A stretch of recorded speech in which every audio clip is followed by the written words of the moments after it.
From Kokomo Municipal Stadium in Kokomo, Indiana, it's almost time for Rockford Rivets baseball. Today, the 13-13 Rockford Rivets look to extend their season-long 4-game win streak against the 13-13 Kokomo Jackrabbits. Good evening, everybody, and welcome to Indiana. It's Larry Larson in with you on the Rockford Rivets Baseball Network tonight and all season long. Thanks for joining me. Well, the screws are hot, as we say time and time again, but we actually mean it this time, as the Rivets have won 4 games in a row, and all 4 of those wins have come against the Kalamazoo Growlers, who the Rivets swept in a 4-game series back at Rivet Stadium. So the Rivets now look to take that streak on the road as they take on these Jackrabbits. Tonight's matchup marks the 7th game between these two teams this season in a 12-game season series, so these squads are certainly familiar with each other. And the first two-game series between the squads have been series splits. So currently the season series is tied at 3 apiece between these teams, and the last 2 times these teams met was on June 21st and June 22nd at the start of the Rivets 6-game homestand. They split the 2 games, with the Rivets losing game 2 8-7 to the Kokomo Jackrabbits. But the Jackrabbits, after that series, they came back here to Kokomo Municipal Stadium and took 2 of 4 from the first place Traverse City Pittsbitters. And of course, both these teams tied at 3rd place in the Great Lakes East Division behind those Pittsbitters. 3.5 games back, so both these teams need to get a move on if they want to be competitive in the first half race. Just 10 games remain in the first half in the Northwoods League season, and the division winner in the first half gets an automatic berth into the Northwoods League playoffs at the end of the season. So these games matter a whole lot, and I talked about that a little bit with Rivets manager JT Scara, and that among the pitching staff, which has struggled and then has started to look pretty good. So here's Rivets manager JT Scara talking pitching, winning streak, and others. On the Rockford Rivets pregame show, joined today by Rockford Rivets manager JT Scara. JT, the screws are hot, 4 wins in a row, season-long win streak. What's the secret? Like I said at the beginning of the season, we just never quit, and I think that's kind of been indicative of the way we've been playing. I think, other than yesterday, was almost every game was come from behind, or I believe the 3rd game of that series we were winning and they tied it. So, technically that wasn't a come from behind win, but, playing a lot of close games. And the good thing is that, like I said, we've had to come back from big deficits, and we have.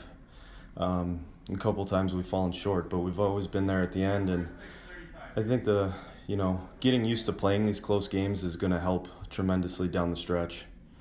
Yeah, of course. And one thing that I've noticed that's been consistent, tight game, blowout, win or loss, is the bullpen. Who in your eyes has stepped up there, and who perhaps has been a surprise out of the bullpen? Just about every single one of them have stepped up. They've all done their part, whether it's long relief, short relief, left-handed situations, closing. I'm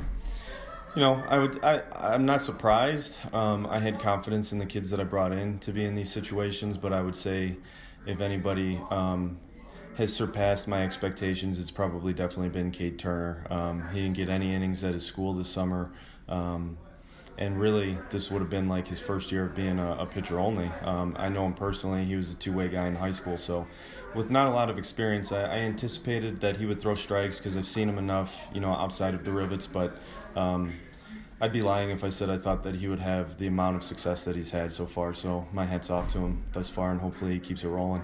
On the other side of the pitching staff, the starters, it's no secret they've been a little shaky, but now they're starting to turn it around. Ross with a good start yesterday. Jace Warkentine has been turning it on lately. What have you seen from those guys that is maybe encouraging? Yeah, I think, we need to do better with the starting pitching, and everybody knows that. So that just kind of is what it is. Like you talked about, Jason Ross have really been doing fine all year. They've been 2 of our more reliable guys, but the name of the game is throwing strikes, and I trust our defense, so I'm not really worried about us getting hit. nobody wants to give up a home run, but I don't like giving, I don't care if we give up a home run here and there, being aggressive in the strike zone. But starting pitching just has to do a little bit better job of commanding the strike zone and limiting some big innings. But I feel like everything's trending in the right direction. So, you got to keep in mind some of these kids are also working themselves up. Outside of Jason and Ross, who have been the two consistent ones, not a lot of these kids had significant time as a starter if they pitched at all. So, a couple times through the rotation has been a little bit rocky, but I do really like the way it's trending. Off the field, and it's no secret that this team has gelled since day one. How much confidence does that give you as a manager to see your team get along off the field? It gives me a lot of confidence, and I'm not going to lie, it was, my plan. Most of the people know that I'm affiliated with the Bo Jackson Lead Sparks Dome and the Cangelosi Sparks, and we have maybe like a quarter of our roster-ish, has come from there. So a lot of the kids already knew each other, and then, Greg Ziegler and Cushing are best friends off the field for life, and so being able to bring him in, he already knows some of the other guys, and then he also knows the Missouri State guys to help them gel, and everything has really worked out so far. So I really hope that keeps up, because it's the camaraderie is going to matter here a lot. I think it matters no matter what, but when we get down the stretch and you're playing every single day and everybody's tired and it's hot, it's easy to get some negative vibes or emotions about playing the game of baseball. And I really feel confident that if we just keep showing up, excited to play baseball and loving to have the opportunity to play baseball, that we'll keep competing the way we are. Last question for you here. You mentioned the stretch run. We're in the stretch run of the first half, 3.5 games behind Traverse City. How do you feel about your spot in the standings right now, and how do you balance managing to try and come back here in the first half and then set yourself up for success in the second half? Well, I think it's, I'd be totally lying if I said it wasn't a thought in my head, because 3.5 games is potentially doable if, we take care of business. But I think that's natural with the way the first half, second half works, that it's a thought in your head. But, really kind of just looking forward to the overall season, trying my best not to worry about the first half, second half thing, just taking it day by day, trying to win every single day, or at least put the team in the best position to win, and not try to worry too much about tomorrow, because you never know who's going to get hurt. You never know who's going to go home. So, it's like every day waking up is a little bit stressful, because you feel like you put everything into winning yesterday's game. But, that's the way it is, so that's how we're going about it. That's how it goes in summer ball. JT, thanks for the time. Good luck today. Thank you, Larry. And that was Rockford Rivets manager JT Scara. Thanks to JT for taking the time. We originally recorded an interview back on opening day on May 31st in Kenosha to air on the Rockford Rivets radio network, but then it disappeared into the ether of technology. So it's good to have JT on the pregame show for the first official time this season. First pitch is set to get underway at about 6:30 Eastern time. It's currently 6:23 in the Eastern time zone, 5:23 back home in the Central time zone. And let's take a look at today's pitching matchup. It should be a dandy between Jace Workentine for the Rivets and Connor Lynchy for the Kokomo Jackrabbits. Lynchy, a right-hander, redshirt sophomore from St. Mary's, stands at 6'2", 190 pounds. In his last outing against Green Bay, it was a good one. He went 7 innings, allowed 1 earned run, 2 hits, 6 strikeouts, and 1 walk. That was back on June 19th. And overall, Lynchy has a very good ERA of 1.29 with a whip of 0.95. So it's the second consecutive day that the Rivets will face a pitcher who enters the outing with a whip under 1. So a good challenge for this order, but the Rivets took care of business yesterday as they won 7-0 over Adam Wheaton and the Kalamazoo Growlers for their 4th straight victory. As for Jace Workentine, it's been a little bit of an up-and-down season for Jace, but in terms of the numbers only, he's been consistent in terms of effort. Taking a look at Jace's numbers. He's made 3 starts. He's got an ERA of 5.68 in 19 innings pitched. He struck out 17, walked 11, and given up a total of 12 earned runs with a whip of 1.63. In Jace's last outing, it also came on June 19th, so same as Connor Lynchy, he pitched a good one. He did not have his best stuff, but he battled through it. He went 5 innings, allowed 5 hits, 2 earned runs, 5 walks, and 4 strikeouts, but he would end up getting the loss as the Rivets fell by a score of 2-1. The Rivets left the tying run on third base at the end of that game. Jace's best start came back on June 11th when he went 8 innings against the Kenosha Kingfish, let up 7 hits and just 2 earned runs while striking out 8, and he picked up the Northwoods League Pitcher of the Night honor for that effort. Taking a look at the scenery here at Kokomo Municipal Stadium, it's an all-artificial turf field, 400 to dead center, 330 down the lines, 369 to the right field alley, and 348 to the left field alley. So it is a deep ballpark, but the wind is howling out to left field today. So that will play to the advantage of right-handed hitters. We saw a number of Rivets batters go yard over the high left field wall, which stands a little over half the height of the Rivets left field wall at Rivet Stadium, which is dubbed the Meyer Monster. So you got to hit it pretty high to hit a home run here at Kokomo Municipal Stadium. I've never seen a home run hit to dead center, but I've seen a few hit down the lines. Temperature is 85 degrees and very humid. It's quite balmy here in central Indiana. Clouds are starting to move overhead, but I would characterize this day as partly cloudy as the sun continues to shine.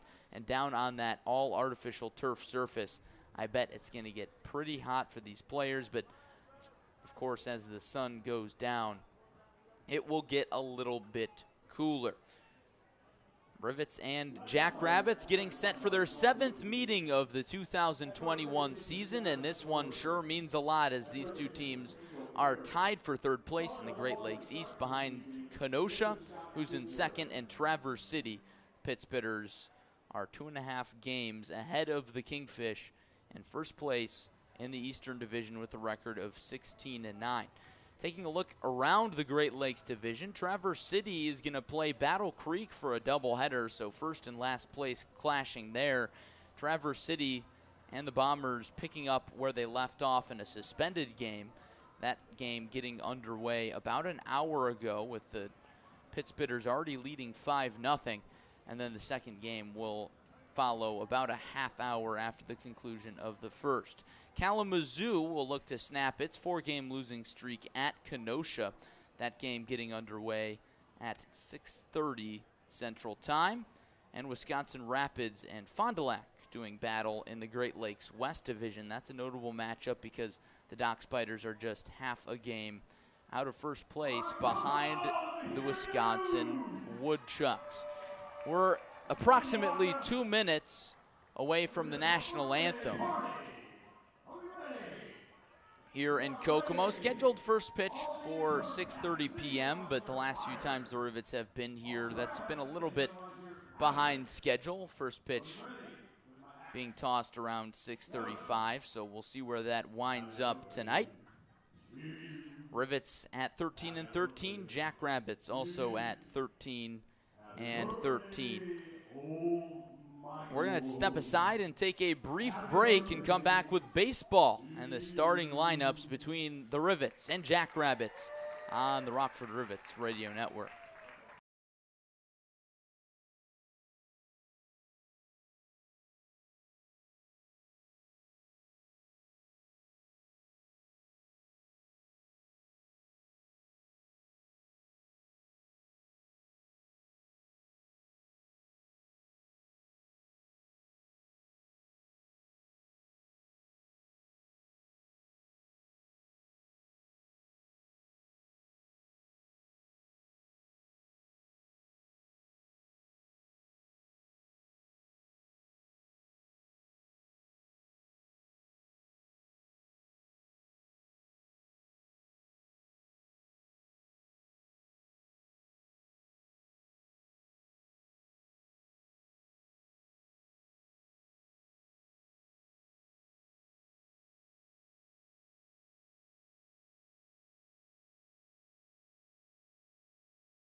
That was a rousing rendition of our nation's national anthem here in Kokomo, and it's almost time for baseball. It's 6:34 in the Eastern time zone, a few minutes behind schedule. That doesn't matter. We are certainly ready to play some baseball. Let's take a look at today's starting lineups. First for the visiting Rockford Rivets, managed by J.T. Scara. Josue Urdaneta, the redshirt freshman from Indiana State, bats leadoff. He'll play second base. Tyler Hawkins got the day off yesterday. He's back in the order, batting second and playing center field. Wade Elliott also had a day off yesterday. The sophomore committed to Louisiana Tech, bats third and plays third base. Daniel Cantu, who received Northwoods Player of the Night in his last day of action 2 days ago in a doubleheader against Kalamazoo, bats fourth. He's in right field. Phil Matulia is the DH. Brian Fuentes bats sixth and plays first. Cam McDonald bats seventh, and he's in the seventh spot on defense in left field. Brody Harding bats eighth, so back-to-back Fighting Illini in the Rivets lineup, and Drew Stengren will do the catching and bat ninth as the Rivets square off against Connor Lynchy for the Jackrabbits. As for the Jackrabbits starting lineup, turned in by manager Hayden Carter, it goes like this. Camden Vasquez, the redshirt freshman from the University of San Diego, in the top spot in center field. Andrew Simo does the catching. Luke Spillane moving from right field to left field shortly before first pitch, bats third. Dylan Dennis, a late insertion in the lineup as the cleanup batter. Martin Vincelli Samard at first base. Chris Santiago at third. Josh Buckley is the DH, batting seventh. Ryan Ellis, the freshman from St. Mary's, is the second baseman, batting eighth. And Gavin Grant, the sophomore from Oregon, is the shortstop, batting ninth. Josue Urdaneta approaches the left-handed batter's box. He's a switch batter. Rivets in their typical dark road grays with gold lettering, and the Jackrabbits. Here's the first pitch in there for a called strike one, and we are underway at 6:37 Eastern time. Connor Lynchy working quickly, and he fires the next pitch, and it misses outside to Urdaneta, and the count is 2-0. But the Jackrabbits in their cream-colored home pants but pink tops. 2-0, swung on and popped down the third base line, and that one will land into the seats. A foul ball, and the count is 1-2. But the Jackrabbits tonight are presented by T-Mobile, so their jerseys are T-Mobile pink with the white Jackrabbits logo across the front. The 1-2 pitch misses outside, and the count is 2-2. It's a very awkward combination with the cream pants and brown caps. 2-2 delivery, swung on and pulled into right field for a leadoff single for Josue Urdaneta. Rivets and Jackrabbits just getting underway at Kokomo Municipal Stadium. Scoreless ball game, but the Rivets looking to score in the first inning for the second time in 3 games. Tyler Hawkins, the redshirt freshman from Louisville, climbs in the box now. He had the day off yesterday. The speedster is batting .312 with a home run and 13 RBIs. Here's the first pitch. He swings and pokes it down the right field line, sails into the Rivets bullpen where Screws starter Jace Warkentine is warming up, and the count is 0-1. Hawkins led the Rivets in batting average for a good stretch, but now he's climbing up that leaderboard once again on a 7-game hit streak. Quick pickoff throw on Urdaneta, and he's back safely. First baseman Martin Vincelli Samard did not catch the ball off the artificial turf. Lynchy working from the left side of the rubber. Comes set at the letters. And here's the 0-1 to Hawkins. Fastball just misses off the outer black, and it's 1-1. Lynchy has faced the Rivets one other time this season. Came very early in the season. In Lynchy's second start of the year, runner goes. The 1-1 is swung on and chopped foul, and the count is 1-2. And Urdaneta has to move back to first base. But back on June 4th, Lynchy squared off against the Rivets. He went 4 innings, allowed 3 hits, but walked 4 and struck out 3. He got a no decision in a 12-7 Jackrabbits victory. Jace Warkentine also pitched in that game, and he struggled a little bit, allowing 8 earned runs. Another check on Urdaneta. The pickoff throw is high, brought down by Vincelli Samard. Not in time.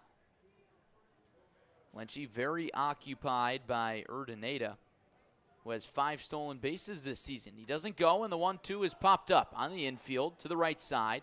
Ryan Ellis, the second baseman, moves into shallow right, camps under it, and makes the grab for out number 1. Urdaneta remains on first base, and there's one down for Wade Elliott. Rivets and Kokomo tied at 0 here in the top of the first. Both teams also tied in third place in the Great Lakes East Division with 13-13 records, 3.5 games behind the Traverse City Pittsbitters.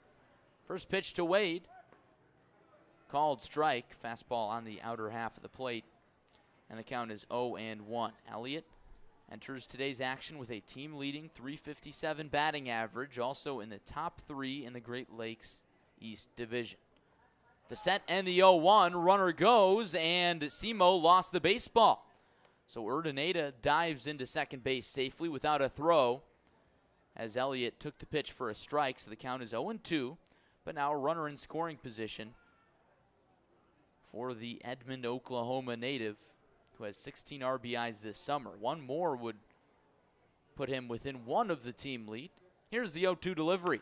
Liner into shallow center, falling fast, and that one drops. Urdaneta gets the wave around third base, and Vasquez can't handle the play in center field.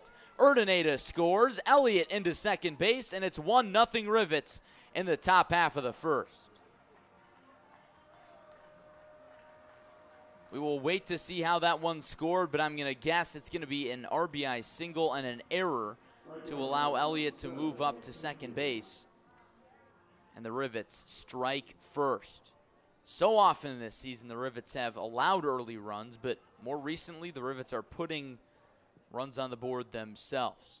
So still a runner in scoring position as Elliott brings around Urdaneta. And here's Daniel Cantu. The first pitch to the left-handed batter is swung on and hit in the air. Towering fly ball into left, and Luke Spillane camps under it, reaches up and gloves it for out number 2. So a nice bounce back out for Connor Lynchy, who now will face Phil Matulia. Back-to-back lefties in the Rivets order. Matulia, the junior from Louisiana Tech, is red hot. Matulia, riding a 6-game hit streak, is 10 for 21 in those 6 games with 9 RBIs and no strikeouts. Rivets lead 1-0, runner on second base. And here's the first pitch from Connor Lynchy. Fastball misses outside. Snap throw down to second base. Not in time to get Wade Elliott, who dives in safely. The fans liked the throw, but it was just a bit tardy. And the count is 1 ball and no strikes on Matulia. Lynchy steps off the artificial turf mound, now climbs back on the rubber. Working from the left side, comes set at the letters, looks at Elliott, not being held on, and now comes home with the 1-0 pitch. Fastball misses outside again, and the count is 2-0. Lynchy a bit flustered, drops the baseball as he gets it back from the catcher, Simo. You can make the argument that the redshirt sophomore from St. Mary's has been the Jackrabbits' ace so far. The kick in the 2-0 misses outside again to the left-handed Matulia. The count is 3-0.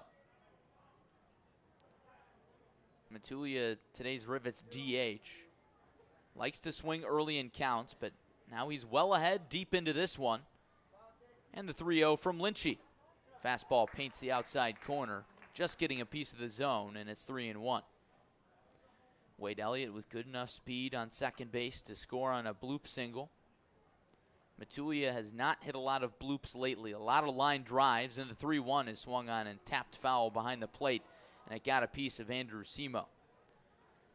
So the home plate umpire, Scott Ginger, is going to walk a new baseball out to the pitcher, Lynchy. Umpiring crew tonight, Scott Ginger behind the plate, Travis Roberson at first base, and Sam Carey at third. A crew that the Rivets have seen a few times around the Great Lakes East Division. Rockford 1, Kokomo 0. Top of the first inning.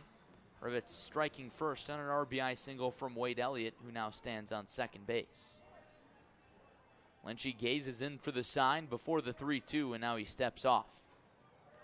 Matulia with long blonde hair out of the back of his black batting helmet, sporting blue batting gloves. Here's the payoff pitch. Swung on and popped up off to the left side, and that one tails into the seats and bounces off an aluminum roof above the third base grandstand, and we'll have another payoff pitch.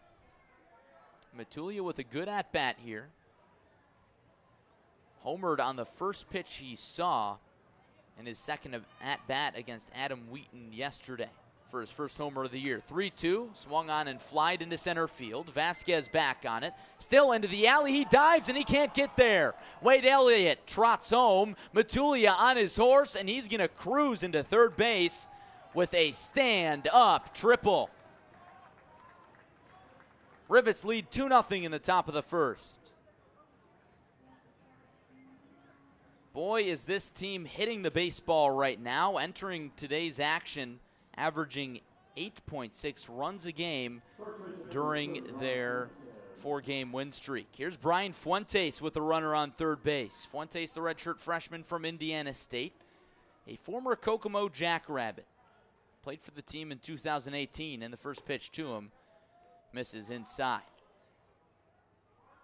Before the game, Fuentes was taking batting practice, and the Jackrabbits press box staff put his headshot up on the screen. The 1-0, fastball inside again, and it's 2-0. But Fuentes played for the Jackrabbits when the Rabbits were still in the Prospect Collegiate Summer Baseball League. Lynchy delivers the 2-0 pitch. Check swing from Fuentes, but it doesn't matter. The pitch is in there for a called strike, and the count is 2-1. But I asked Fuentes, did you like playing here? And he said, oh yeah, I was spoiled. 2-1, swung on and chopped up the third base side. Foul. Snagged by a bare-handed Jackrabbit in the third base dugout, and the count is 2-2. Fuentes, native of Caracas, Venezuela, gazes out at the righty Lynchy. Here's the 2-2. Swung on and popped up to the right side, shallow right field. Dylan Dennis coming on. He gets called off by the second baseman Ellis, who puts the squeeze on it, and the inning is over. But not before the Rivets score 2 runs, one on a RBI single by Wade Elliott, and that was followed by an RBI triple by Phil Matulia. And Jace Warkentine will pitch the bottom of the first with a 2-0 lead over the Kokomo Jackrabbits. Stay with us on the Rockford Rivets Radio Network.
Bottom of the first at Kokomo Municipal Stadium in Kokomo, Indiana, with the Rockford Rivets leading the Kokomo Jackrabbits by a score of 2-0.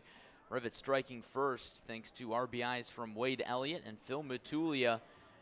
in the top half of the first frame. And now Jace Warkentine, the left-hander from Western Illinois, pitches with some padding. He'll square off against the top of the Jackrabbits order, starting with Camden Vasquez, the redshirt freshman from the University of San Diego. Vasquez, the leading hitter in terms of batting average in this lineup today, batting .317. Here's the first pitch from Warkentine. Fastball misses up and in, and the count is 1-0. Vasquez, the center fielder, got 8 up by a ball, sent up the middle by Wade Elliott, allowing Josue Urdaneta to score without a throw. The 1-0, fastball that catches the outer part of the zone, and Warkentine's back even at 1-1. Warkentine made his last start on June 19th, went 5 innings, allowing 2 earned runs, but he got the loss. Kick and the 1-1 delivery, a curveball that fooled Vasquez. He turned away from it, but it broke near the zone, but not enough. Taken for ball 2. It's 2-1. Warkentine fiddles with the baseball in his glove. Overhead windup, and the 2-1 swung on and popped up.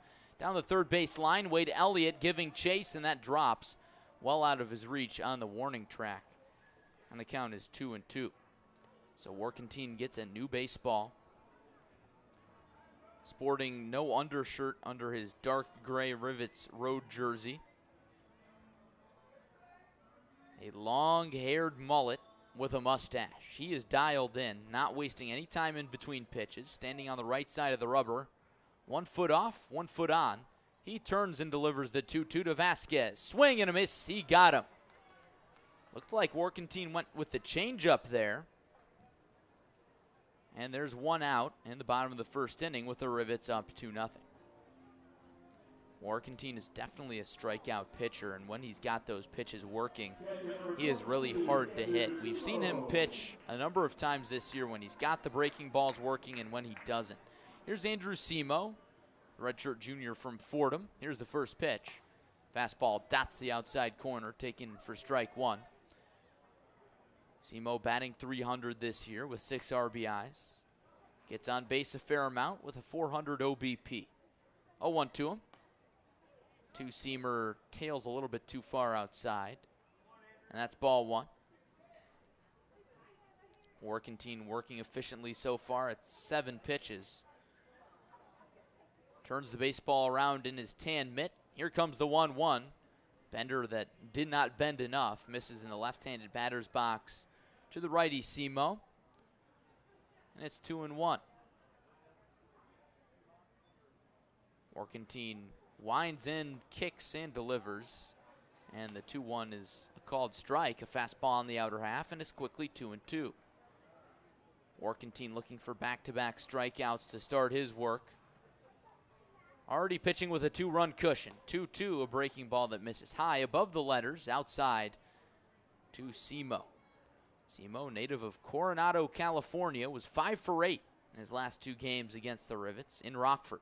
Here's the payoff pitch, swinging a foul back, and we'll do it again. But the first game of that series was a blowout between these sides. Rivets taking it 16-8. Jackrabbits came back with a vengeance, winning game 2 8-7 in a shootout. So a lot of runs between these two teams. Here's another payoff from Warkentine, swung on and grounded up the middle. Urdaneta charges, throws across his body in time at first base to retire a hustling Andrew Simo. It was a chopper back to the mound, and Warkentine reached up, could not glove it. It glanced off his glove, and the speedy Urdaneta hustled in to make the play for the 4-3 put out, and there's 2 down in the bottom of the first inning. No runners on for the 3-batter Luke Spillane. Spillane, the redshirt freshman from UC Irvine, batting a paltry .196, entering tonight's action. And he takes a fastball outside. Ball 1.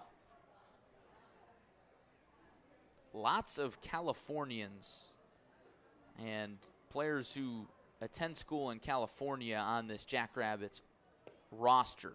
1-0 misses downstairs, and it's 2-0. But Spillane is one of them. Native of Trabuco Canyon, California. 2-0. Fastball right on the black on the outside part of the zone to Spillane, taken for strike 1. It's 2-1. Trabuco Canyon, just outside of Mission Viejo in Orange County. 2-1 delivery, swing and a miss.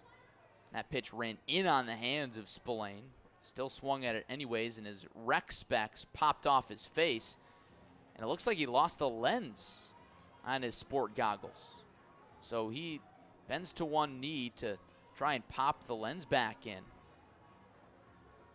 Some guys just wear those goggles for eye protection, but other guys wear them because they need the glasses prescription. Spillane still working on it. Warkentine squatting behind the rubber. And now, as Spillane pops the lens back in and puts the spectacles back on his face, Warkentine stands on the rubber and stares him down. In his opinion, this at-bat's already gone too long. He shakes off Drew Stengren behind the plate. Now he's got his sign. Here comes the 2-2. Breaking ball misses on the artificial turf, and the count is full on the Kokomo 3-batter. Spillane does not walk much. He's just got 2 walks compared to 5 strikeouts. Payoff pitch on the way, and it misses low, and the Jackrabbits have a 2-out base runner. The walks were an issue for Warkentine in his last start on the 19th. He issued 5 free passes, and in a ball game that ended up being a 2-0 final score, 5 walks is way too much. You can make the argument that even 3 walks from your starting pitcher is a little bit much. Here's Dylan Dennis, right-handed batter, left-handed pitcher. And the first pitch on the way. Fastball tails, but catches the outside corner to Dennis, and it's 0-1. Dennis just inserted into the lineup after batting practice as TJ Fontaine, the original cleanup batter, was injured either in BP or warm-ups. Here's the 0-1 pitch. Another fastball, this time well too far outside. Drew Stengren sliding out of his crouch to snare it, and the count is 1-1.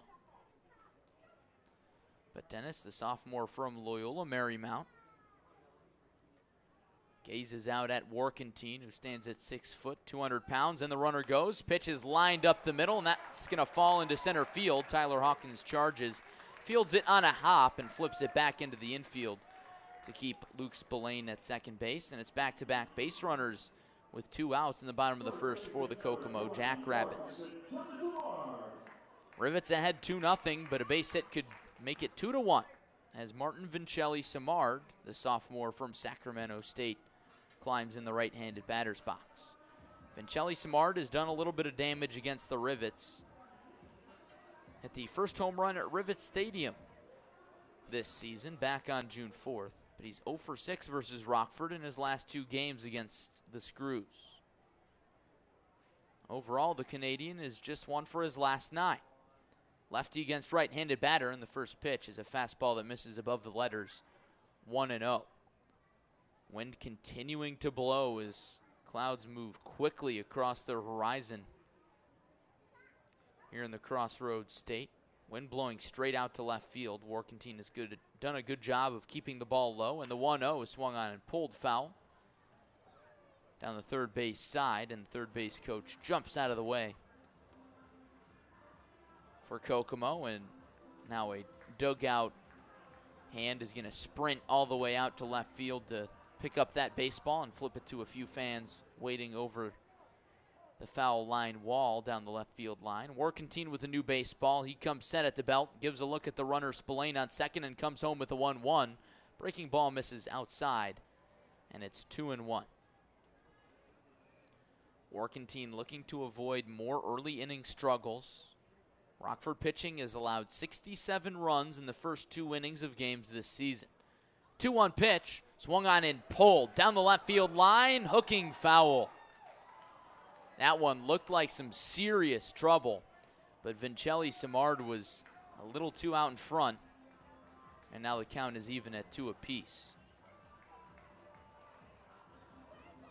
Simard's lone home run came at Rivets Stadium, as we mentioned a few moments ago. He's got 7 RBIs, but he's struggled a little bit in terms of average, batting below 200. Spillane with a short lead off second. Here's the 2-2 pitch. Breaking ball called. Strike 3 on the outer half and Vincelli Samard is set down looking, and Jace Warkentine strands 2 runners on in the bottom of the first inning. After 1, it's the Rockford Rivets 2 and the Kokomo Jackrabbits nothing. You're listening to the Rockford Rivets Radio Network.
Top of the second inning in Kokomo. Rivets out in front 2-0 thanks to an RBI single by Wade Elliott in the top of the first, which was followed by an RBI triple by Phil Matulia.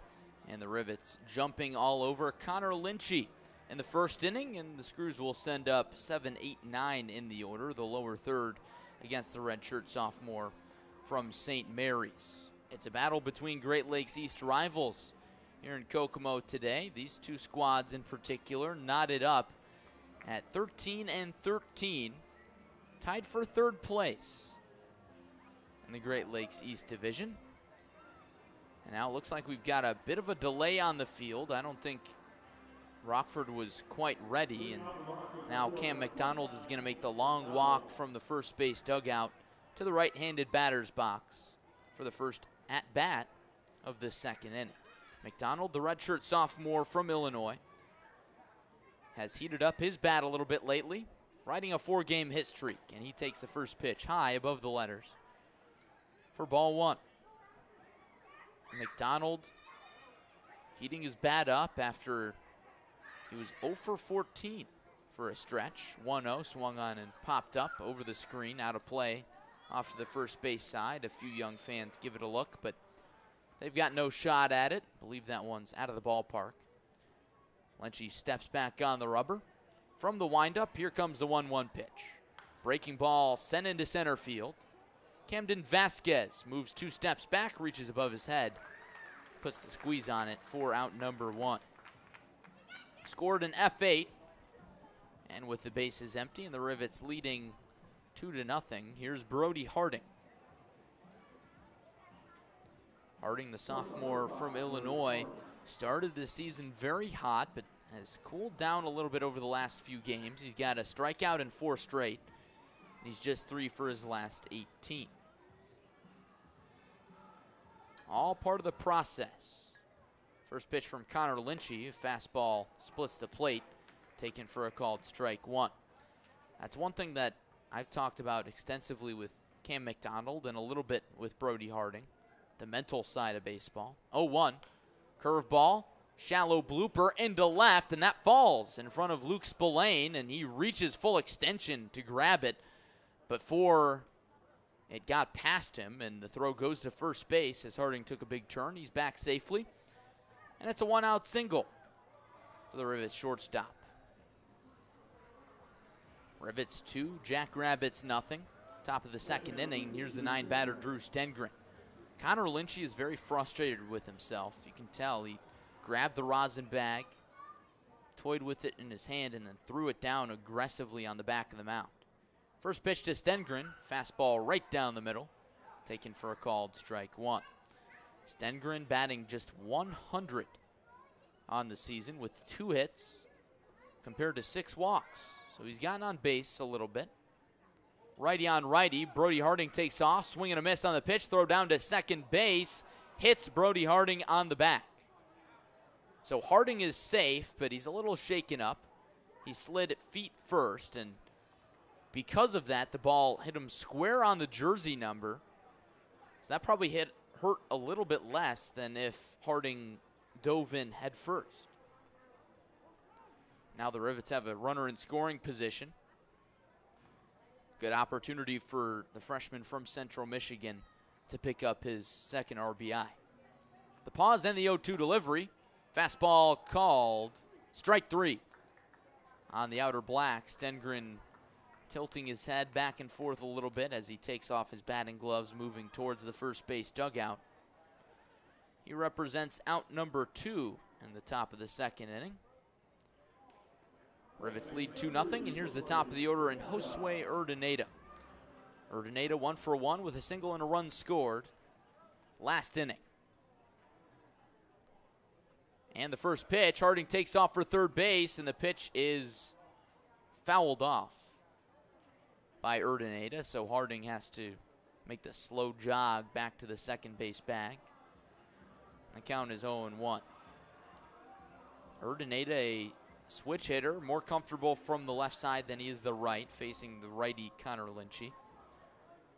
Lynchy entering tonight with an ERA at 1.29, but the Rivets touching him up early. The pause and the 0-1. Fastball just gets a piece of the outside strike zone, and it's 0-2 on Urdaneta. Josue with a simple approach at the plate. Not a lot of power, small in stature, stands at 5'9" against the 6'2" Lynchy, and the pitch is on the way. Misses in the turf, knocked down by Simo to keep Harding at second base. And it's 1-2. But Urdaneta knows he doesn't have a lot of pop. In batting practice, there were a lot of fans here early, and they were heckling the left-handed batter. Here's the 1-2 pitch, swung on and popped up to the left side of the infield and foul ground. Santiago towards the warning track, reaches over the barrier and can't make the catch. And we'll have another 1-2 pitch. But the Rivets took BP on the later side, so it was around 5:20, so some fans were sitting behind the screen, and a fan yelled to Urdaneta, "Put it out there, lefty." And I asked him about that. He said, "I know I don't have a lot of power, but as long as I put a good quick swing on it, I can hit a few doubles. A double here would score a run." Here's the 1-2. Off speed, misses down and away, and the count is back even at 2-2. Lynchy has just one strikeout so far, and it really seems like he's struggled to put away batters when he's gotten out in front, but more often than not, he's fallen behind. He pauses at the belt, watches Harding dance around at second base, still staring at him, now delivers the 2-2 pitch, and that misses on the turf. So the count is full on the Rivets leadoff batter with Tyler Hawkins waiting on deck. Rivets riding a 4-game win streak. Off to a hot start, looking to make it 5 in a row. Payoff pitch, swung on and fouled off. Over the screen, bounces off some windows in the second deck. And we'll have another payoff pitch. It is a 2-tiered stadium here at Kokomo Municipal Stadium, a seating bowl from base to base in the lower part. Harding still moving around at second. Lynchy not paying as much attention. And now fires another 3-2. That one's poked down the left field line, falling fast, and it drops foul. Urdaneta put a good quick swing on that, and that ball carried.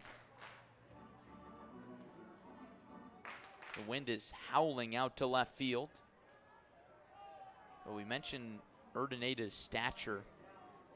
He's a little built up, but you look at the guy and you don't think that's a power bat, but the way he hit that didn't look like it was going to carry very far, but it did. Here's yet another payoff, and instead Lynchy turns and looks Harding back.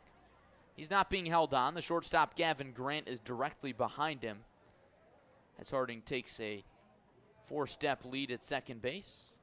Here comes Lynchy's payoff pitch again, this time popped up in fair territory down the third base line. Chris Santiago backpedals into left field and gloves it for the third out of the inning. Rivets strand Brody Harding on second base, and the score holds. Rivets 2, Jackrabbits nothing, going to the bottom of the second on the Rockford Rivets Radio Network.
Bottom of the second inning in Kokomo with the Rivets ahead of the Jackrabbits 2-0 in a Great Lakes East battle. Let's take a look around the Northwoods League on the out-of-town scoreboard.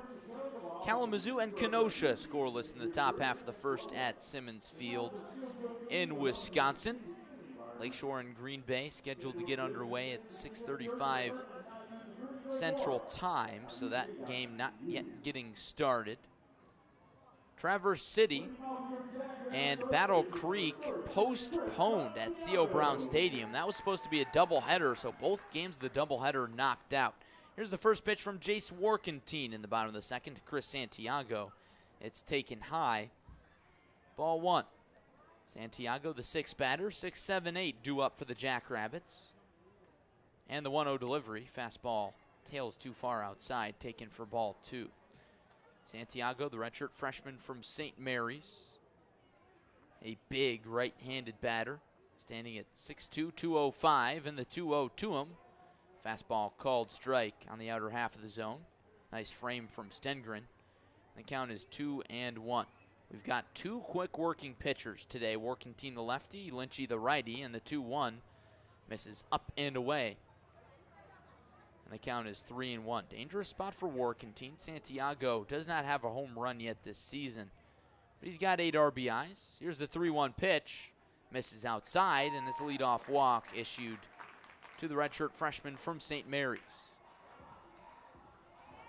One of the quickest walks you'll ever see. That's not on 4 pitches. Warkentine looks at the third base dugout and watches Josh Buckley, the sophomore from Grand Canyon, walk to the plate. Buckley, tonight's DH for Kokomo. Jackrabbits trailing 2-0 after the Rivets scored twice in the top of the first. Warkentine gives a look at Santiago and comes home with the first pitch. And it misses high and outside to Buckley. Buckley, a native of Newberry Park, California, is 1 for 8 versus the Rivets this season. Santiago with a 2-step lead, and the 1-0 is swung on and fouled off the mask of Stengren at home plate. He's up and at him real quick and fires a new baseball back to Warkentine, who steps back on the right side of the rubber and gazes in for the sign from Stengren. Buckley wants more time, and he walks out of the right-handed batter's box, and Warkentine twirls around, not happy about it. He's a guy who likes to work quickly. He's in a rhythm here. Sets at the belt. Here comes the 1-1. Fastball down on the artificial turf, and it's 2-1. So Warkentine falling behind the first 2 batters he faces here in the bottom of the second. Rivets pitchers have tended to struggle in the first 2 innings of outings. 67 runs allowed the first 2 innings this season. Warkentine's 2-1 outside. The count is 3-1 on the second consecutive batter.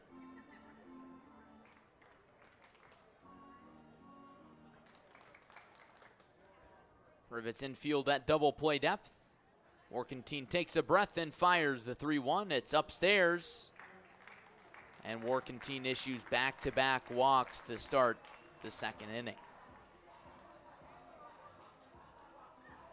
Rivets on top of the Jackrabbits 2-0 in the bottom of the second. And here's Ryan Ellis, the freshman from St. Mary's, batting in the 8th spot.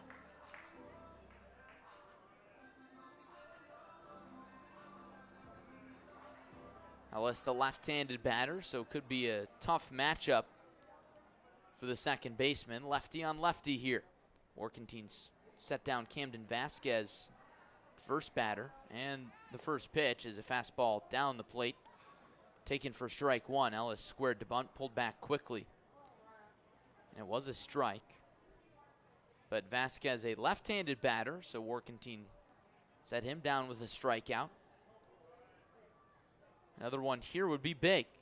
Here's the 0-1, swung on and poked into left field. Harding was shaded over to second base to hold the runner. That was just a little flare, and if Harding was at his normal position, he would have been able to catch that. But now after a little bloop single, the bases are loaded with no outs in the bottom of the second for the 9-batter Gavin Grant.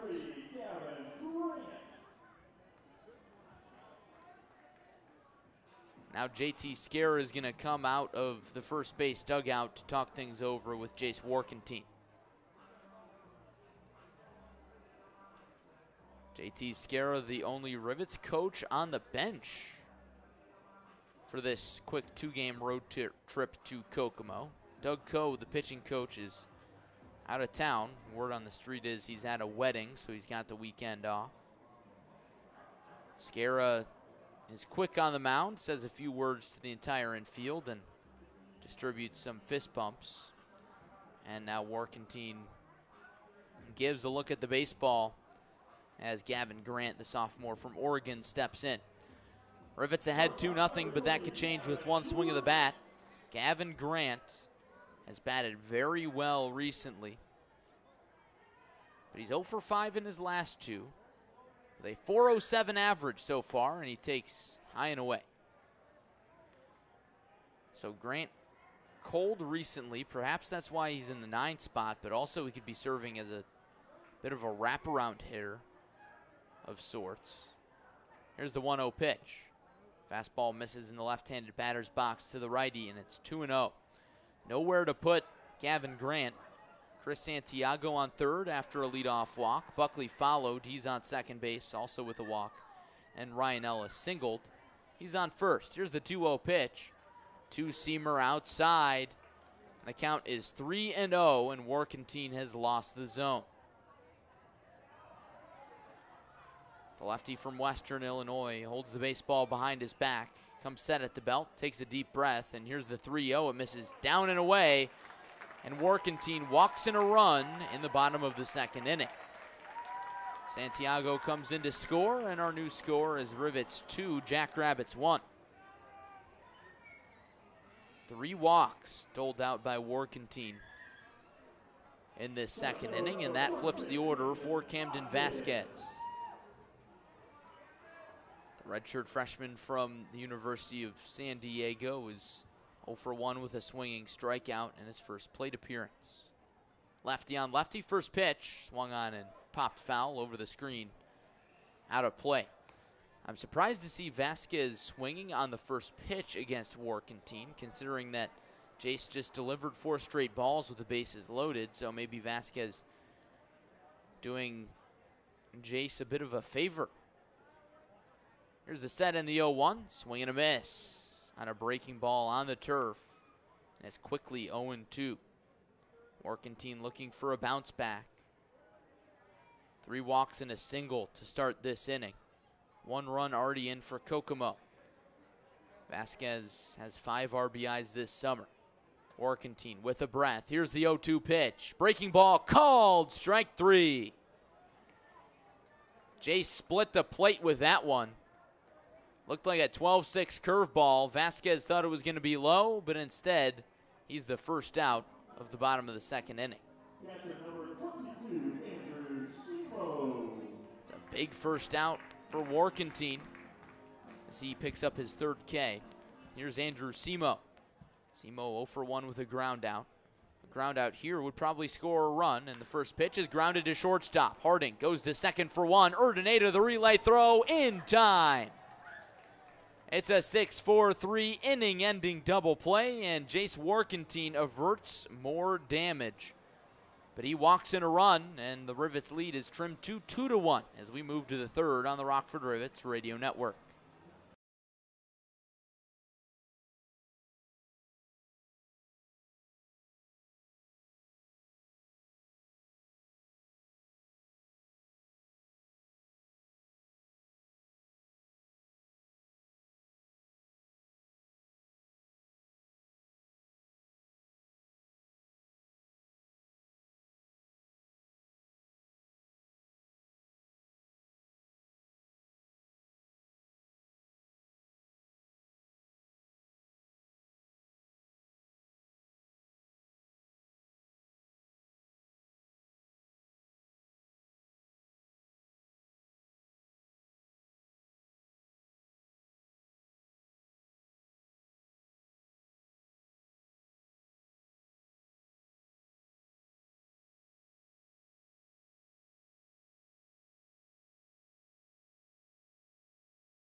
Top of the third inning at Kokomo Municipal Stadium. Rockford Rivets 2, Kokomo Jackrabbits 1 in a battle between Great Lakes East rivals. These two teams tied for third place entering action today. Rivets on a 4-game win streak, a season high, and their bats have continued to stay hot. They're averaging over 8 runs on this 4-game win streak, and they started the game with 2 runs in the top of the first. Here's the first pitch to Tyler Hawkins from Connor Lynchy. It swung on and pulled on the ground to third base, past the diving Chris Santiago into the short corner and left. Tyler Hawkins cruises into second with a double. He loses his helmet as he was sort of breaking down his steps at second base. That's a leadoff 2-bagger for the Rivets.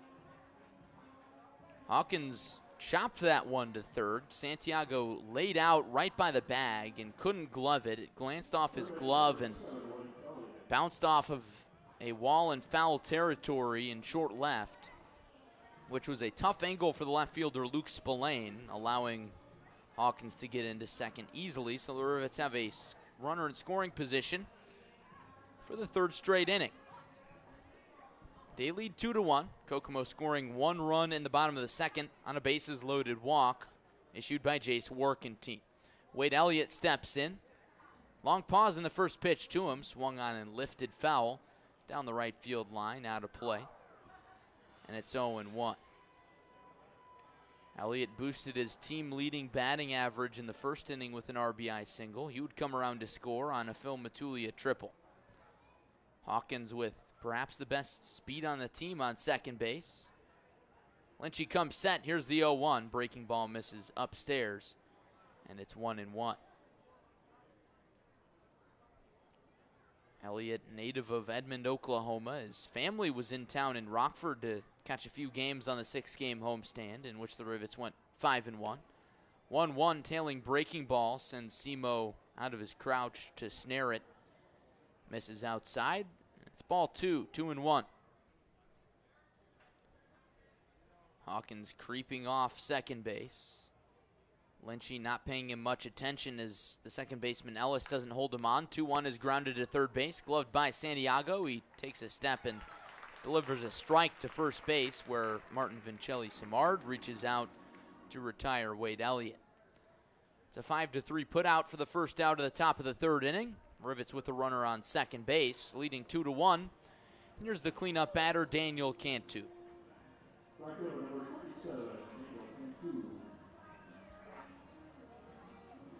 Cantu, the redshirt freshman from USF, gazes out at Lynchy.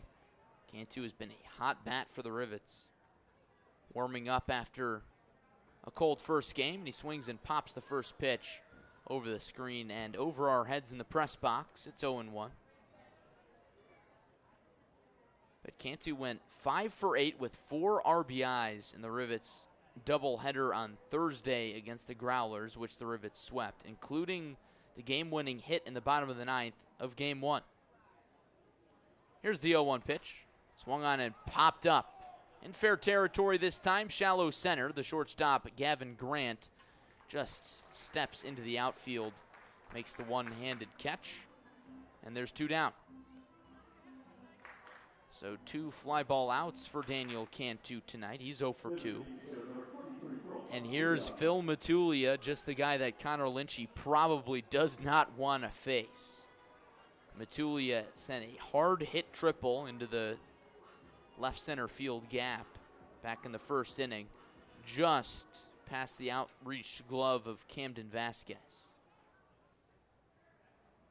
Here's the first pitch to him. Swung on and flared foul down the third base line, out of play, into the seats.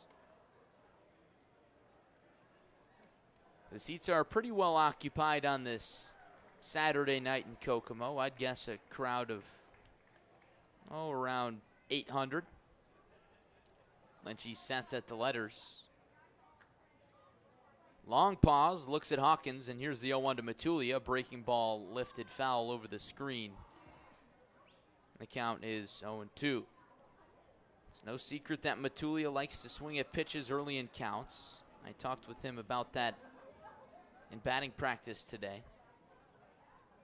He's going to jump all over first pitch fastballs, so maybe pitchers need to adjust their approach.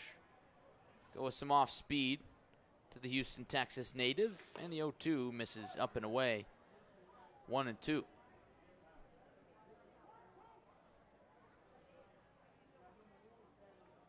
Matulia sporting blue batting gloves as well as a blue base runner's glove in his back pocket. One of the colors of Louisiana Tech. Here's the 1-2. Off speed, misses outside, and it's even at 2-2. Lynchy so displeased with himself that when Simo threw the baseball back to him, Lynchy just barehanded the throw. Kind of a snapping motion as he snagged it. Here's his 2-2. Fastball just misses outside. Lynchy whips his head around, showing some disgust to the home plate umpire, Scott Ginger. He thought that was strike 3. Instead, it's ball 3. And the count is full on Phil Matulia. Lynchy already at 54 pitches, not through 3 innings. Simo sets up outside. Here's the payoff pitch. Swing and a miss. He got him. Lynchy blew the fastball by Matulia on the outer half, and the inning is over. So the Rivets can't do anything with a leadoff double from Tyler Hawkins, and the score remains Rivets 2, Jackrabbits 1. Going to the bottom of the 3rd inning on the Rockford Rivets Baseball Network.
Rivets 2, Jackrabbits 1, going to the bottom of the 3rd inning in Kokomo.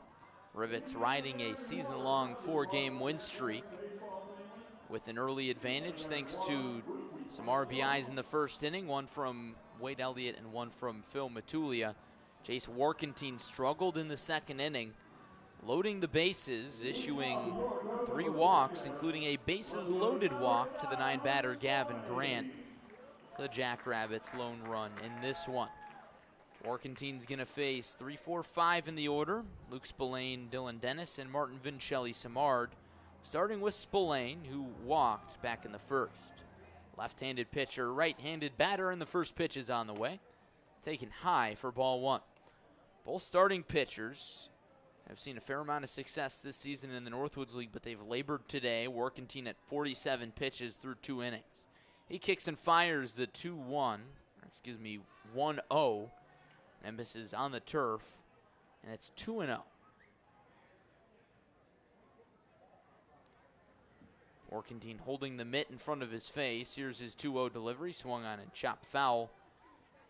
Back to the artificial turf warning track, and it's 2-1. Big pitch there from Warkentine, getting his first strike. We'll see if he can battle back. It's been a trend for both pitchers, working from behind. 2-1 on the way. Warkentine lost the grip on what looked to be a breaking ball. Did not break much whatsoever. And it's 3-1. Warkentine pacing around the mound a little bit before climbing back on the rubber. Here's his 3-1. Misses up and away, and it's a leadoff walk to the 3-batter Luke Spillane. Spillane, the redshirt freshman from UC Irvine, has some pretty good speed, so we'll see if he takes off. And here's Dylan Dennis, sophomore from Loyola Marymount, singled in the 1st. Goes left stranded on first base. Dennis jumping into action shortly before first pitch, and the first pitch to him misses up and away.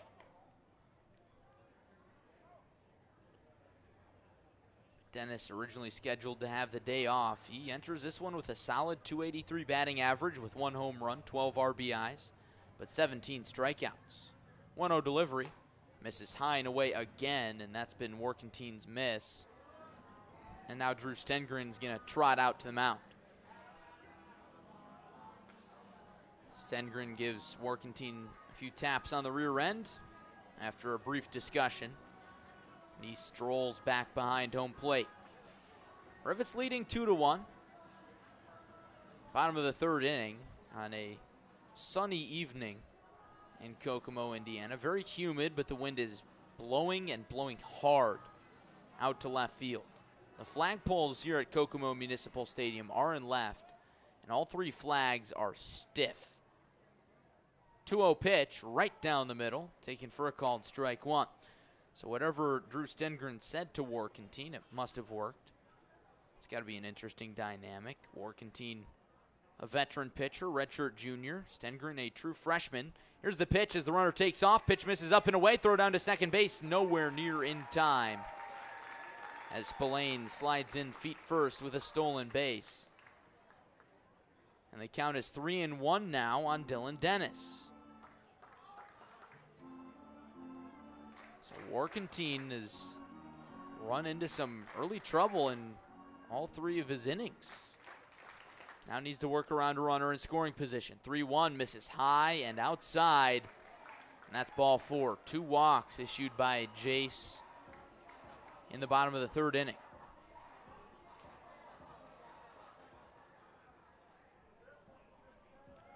Rivets 2, Jackrabbits 1, and here's Martin Vincelli Samard, the sophomore from Sacramento State. Struck out looking to end the 1st inning. Warkenteen could use one of 2 things here, a strikeout or a double play ball. And the first pitch to Vincelli Samard misses, you guessed it, high and outside. Warkenteen, I don't know if it's him losing his grip or not finishing pitches, but almost every ball has been outside. 1-0, he comes back out over the heart of the plate and is swung on and fouled back. The count is 1-1. Big pitch there for Warkenteen, maybe to gather some confidence back. Fooled Vincelli Samard a little bit. Now he comes set, kicks and delivers the 1-1, and it misses outside in the left-handed batter's box. Stengren sliding out of his crouch to make the catch. And the count is 2-1. Pitch from Warkenteen. Popped up. Right side of the infield, shallow right. The second baseman, Urdaneta, moves backwards and makes the play. Urdaneta sprinting out into right, moving towards the line, then had to move away from the line as the wind carried that ball a little bit. And that's the first out of the bottom of the 3rd inning. Good result from Warkenteen. Still 2 runners on, with Spillane on second base, Dylan Dennis on first. Here's Chris Santiago, who walked and scored last inning. 2-1 Rivets, bottom of the 3rd. First pitch to Santiago, swung on, pulled on the ground to third base. Elliott goes to second for 1. The turn from Urdaneta in time. 5-4-3 twin killing, and Jace Warkenteen gets out of another jam with another double play, the second by the Rivets infield tonight. The score remains Rivets 2, Jackrabbits 1, going to the 4th on the Rockford Rivets Radio Network.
Top of the fourth inning in Kokomo, Indiana. Rivets leading the Jackrabbits 2-1, looking to extend a season-long 4-game win streak.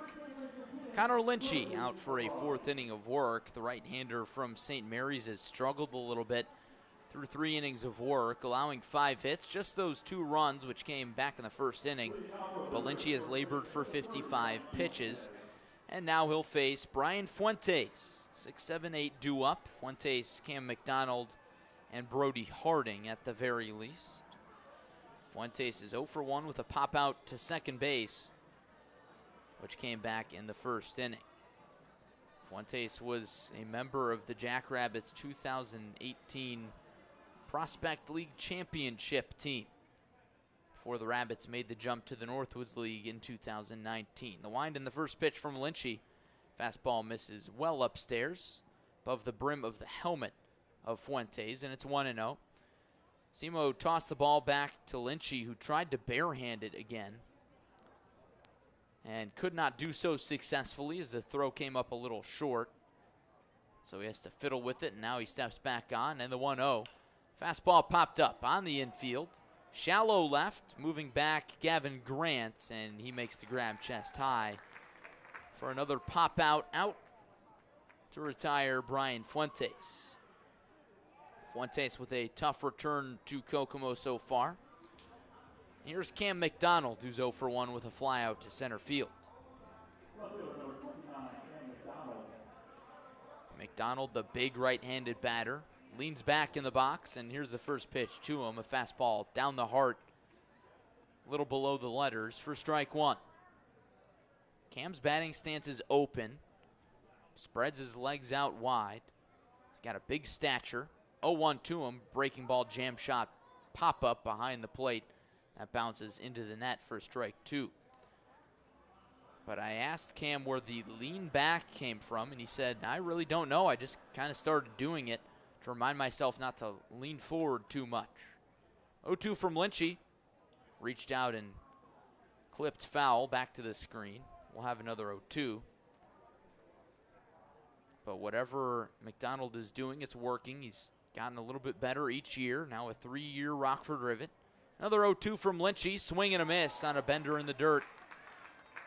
And Simo tosses it down to first base to go around the horn. And that's a quick second out for Lynchy here in the 4th inning.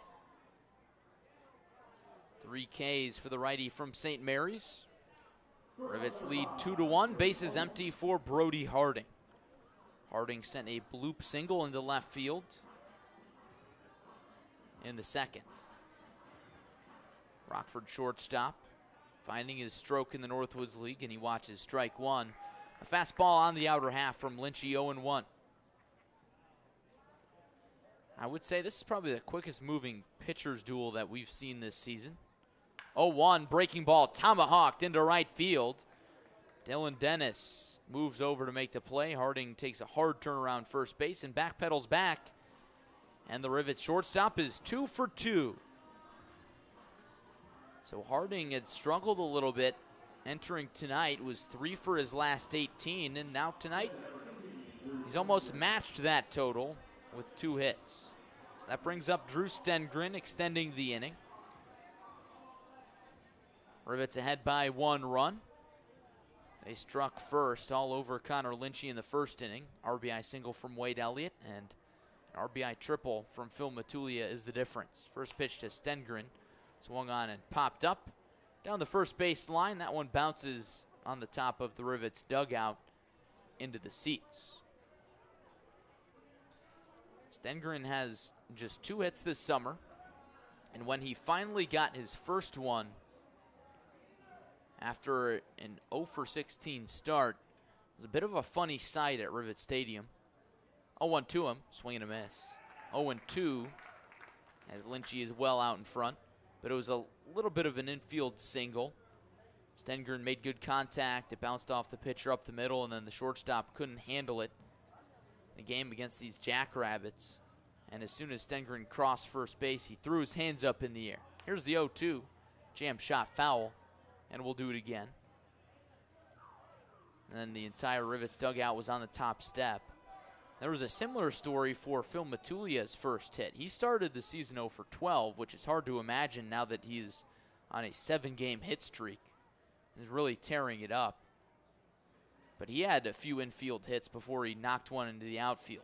0-2 pitch, misses in the turf, and the count is 1-2. Stengren struck out in the second inning, so he's 0 for 1, looking to avoid the same fate here. Lynchy looks in for the sign. He's got it, sets at the chest. And here's the 1-2 pitch. Pulled on the ground to third base, backhanded by Santiago. He steps and throws in time to first base. And Connor Lynchy works around a 2-out single from Brody Harding. It's still Rockford Rivets 2, Kokomo Jackrabbits 1. Going to the bottom of the fourth on the Rockford Rivets Baseball Network.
Rivets 2, Jackrabbits 1. Bottom of the fourth inning at Kokomo Municipal Stadium, and this one has the makings of a pitcher's duel.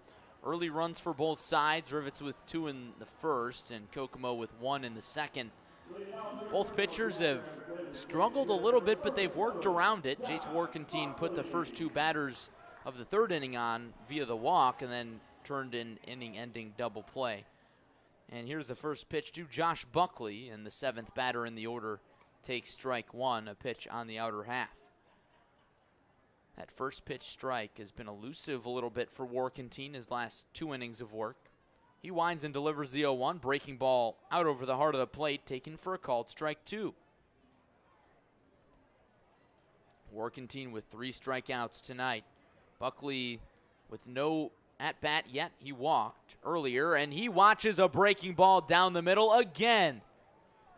That's a strikeout looking for the first out of the bottom of the fourth. 4 Ks for Jace Warkentine, who's starting to find his rhythm a little bit once again. Here's Ryan Ellis. Lefty on lefty matchup with the bases empty, and the Rivets leading 2-1. First pitch to the freshman, well high for ball 1. Missed way upstairs to Ellis, who doesn't have much height to begin with, standing at 5'8", 155 in the left-handed box. 1-0, swung on and pulled foul on the ground, and not playable for Fuentes, of course, and it's 1-1. Jace Warkentine, a quick worker, gets his new baseball, paces around the mound maybe once. Now sets his left foot on the rubber and turns and delivers the 1-1. Nice breaking ball. Huge change of pace. Went from the fastball, which sits in the high 80s, to the curveball in the mid 70s, and the count is 1 ball and 2 strikes to Ellis. Warkentine fiddles with the baseball, comes overhead, and the 1-2 is swung on and missed on a pitch in the dirt. Stengren gathers, throws to Fuentes at first base to set down Ellis. Back-to-back strikeouts to start the bottom of the fourth for Jace Warkentine, as he's starting to get a little more dialed in later in his outing. And the bases are empty with 2 outs for the 9-batter Gavin Grant. Gavin Grant, the sophomore from Oregon, had an RBI walk in the second inning. First pitch to the righty. He squares to bunt, pulls back, and watches a fastball down and outside for ball one. Grant chokes up on the bat a little bit, and the 1-0 is swung on and chopped to third base. Wade Elliott, bare hands, throws to first, not in time, and it gets away from Fuentes. Grant didn't realize it, so he has to stop at first. That was a bit of a strange play. Elliott waited back on the ball for a while, hesitated to charge, but then it's almost as if he looked at the first base line and saw Grant's speed, realized he needed to hurry up, so he jabbed at the ball with his bare hand, couldn't get a good grip on it, and as a result, Grant reaches safely on an E5. Not sure I agree with the call there, but of course it was a bad throw from Elliott. Would have been a tough play to make either way. Here's the leadoff batter, Camden Vasquez, who's 0 for 2 with 2 strikeouts as Grant takes off for second, swing and a miss on a breaking ball in the dirt.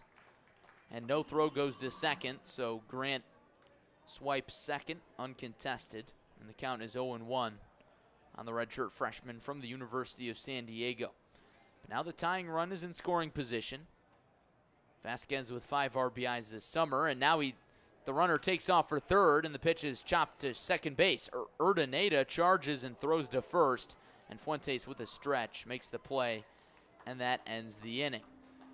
So Warkentine strands another runner in scoring position, and the Rivets hold their 1-run lead. It's 2-1 going to the 5th now as this game zips along on the Rockford Rivets Baseball Network.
Going to the 5th inning in Kokomo, a little past an hour of baseball played. Rivets leading the Jackrabbits 2-1 thanks to 2 first-inning runs. And Connor Lynchy is back out there, and the righty for Kokomo is settled in nicely. First pitch to Josue Urdaneta misses up and away for ball 1. Urdaneta, the redshirt freshman from Indiana State, it's 1 for 2 with a single and a run scored in the first, and he watches a breaking ball called, strike 2 on the outer half. I think Josue was a little surprised at that call, kind of leaned back in the left-handed batter's box. Lynchy working quickly, delivers the 1-1. Liner up the middle, and that one's going to hang up for the center fielder Vasquez, who makes the play belt high. And it's a quick first out for Connor Lynchy. Here's the second batter, Tyler Hawkins. He's 1 for 2 with a double. That came back in the 3rd inning, but Hawk was left stranded on second base. Lynchy threw 4 1/3 at 68 pitches, and the first pitch is waved at and missed by Hawkins on a breaking ball sweeping away from the right-handed batter, and it's 0-1. Hawkins has a tendency to strike out a lot. He's got 26 this season. The wind in the 0-1, fouled straight back, and is quickly 0-2. That's something that I've talked a little bit with Rivets manager JT Scara about, and he said that's just part of Hawkins' development. So he's going to keep batting him in the 2-hole. Swung on and grounded to shortstop. Gavin Grant gobbles it up and throws in time to beat a hustling Hawkins by half a step. And there's 2 down. So after Lynchy allowed the 3 hits in the first inning, he's allowed just 2 since to keep the Rivets off the board. It's 2-1 Rockford over Kokomo. These two teams tied for 3rd place in the Great Lakes East standings at 13-13. First pitch to Wade Elliott. Fastball misses inside. Rivets have won 4 straight games. This team is definitely playing its best baseball of the season. 1-0. Fastball dots the outside corner, and it's 1-1. Beautiful night for some Saturday night baseball in Indiana. And the next pitch hits Wade Elliott on the elbow guard, and he shakes his arm off, and looked like it was right near the elbow, and that's why you wear those Evo Shield guards, because if you get caught with a pitch on the elbow, that thing hurts. It'd be tough to feel your hand for the next few innings. But the Rivets have a runner on first base with 2 outs the painful way for the cleanup batter, Daniel Cantu. First pitch to the redshirt freshman from USF is on the way, and he takes inside. It's right-handed pitcher, left-handed batter matchup. Cantu with big power numbers this spring for the USF Bulls. Picked up 8 home runs. The 1-0 swung on and flied into left field. Moving towards the left fielder, Luke Spillane, and he calls off the center fielder, Camden Vasquez, and that ends the inning. So Connor Lynchy works around another base runner after he hit Wade Elliott with 2 outs, and he keeps the Rivets off the board for the 4th straight inning. And it's still Rivets 2, Jackrabbits 1, going to the bottom half of the 5th on the Rockford Rivets Baseball Network.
Bottom 5 in Kokomo. Rivets leading 2-1 on the Kokomo Jackrabbits. Jason Warkentine out for a 5th inning of work, and he'll face 2-3-4 in the Rabbits order, starting with Andrew Semo, who's 0 for 2.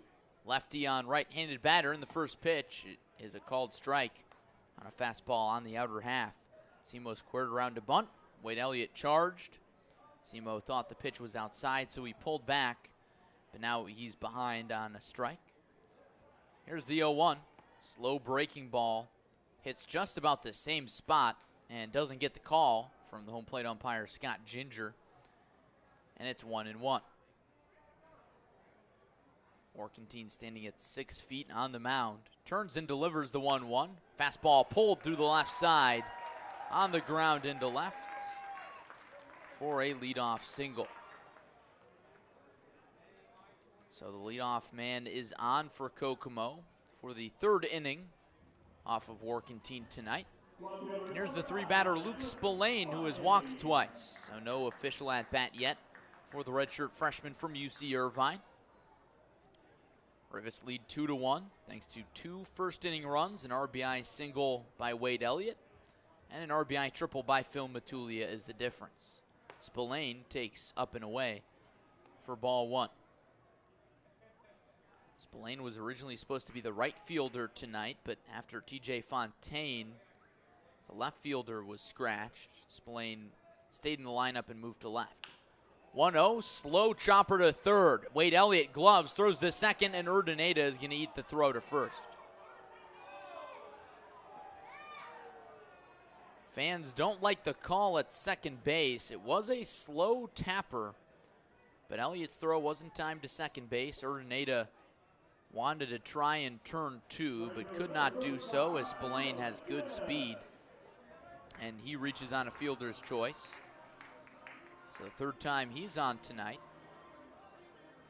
as Simo's cut down at second. There's one down for Dylan Dennis, who has also reached twice, once on a single, once on a walk, and the first pitch to the righty misses high and outside. Drew Stengren sliding out of the crouch to grab it. The count is 1-0. If I described the conditions here in Kokomo to you, the fan at home, you probably wouldn't guess that it's a pitcher's duel. 1-0, fastball misses down and in, and it's 2-0. But it's sunny. The temperature is now around 80 degrees. It's very balmy and humid, and the wind is blowing straight out to left field at upwards of 15 miles per hour. The 2-0, the runner goes, pitch misses outside, throw down to second, not in time. Luke Spillane slides into second with his second stolen base of the evening. And now the Jackrabbits have the tying run in scoring position again. That takes the double play out of order. Good call by Jackrabbits manager Hayden Carter to send him there. Here's the 3-0 to Dylan Dennis. Pitch misses high, and it's a 4-pitch walk issued by Jace Workentine. So now that puts the double play back in order. Workentine has worked into 2 of them tonight. One came in the second inning with the bases loaded after Workentine issued a bases loaded walk. And then the next came in the third inning with 2 runners on. So can Lightning strike a third time for one of the Rivets' best pitchers? Drew Stengren out to talk a few things over with Workentine before he faces Martin Vincelli-Simard. The 5-batter is 0 for 2 with a strikeout looking and a pop out to second base.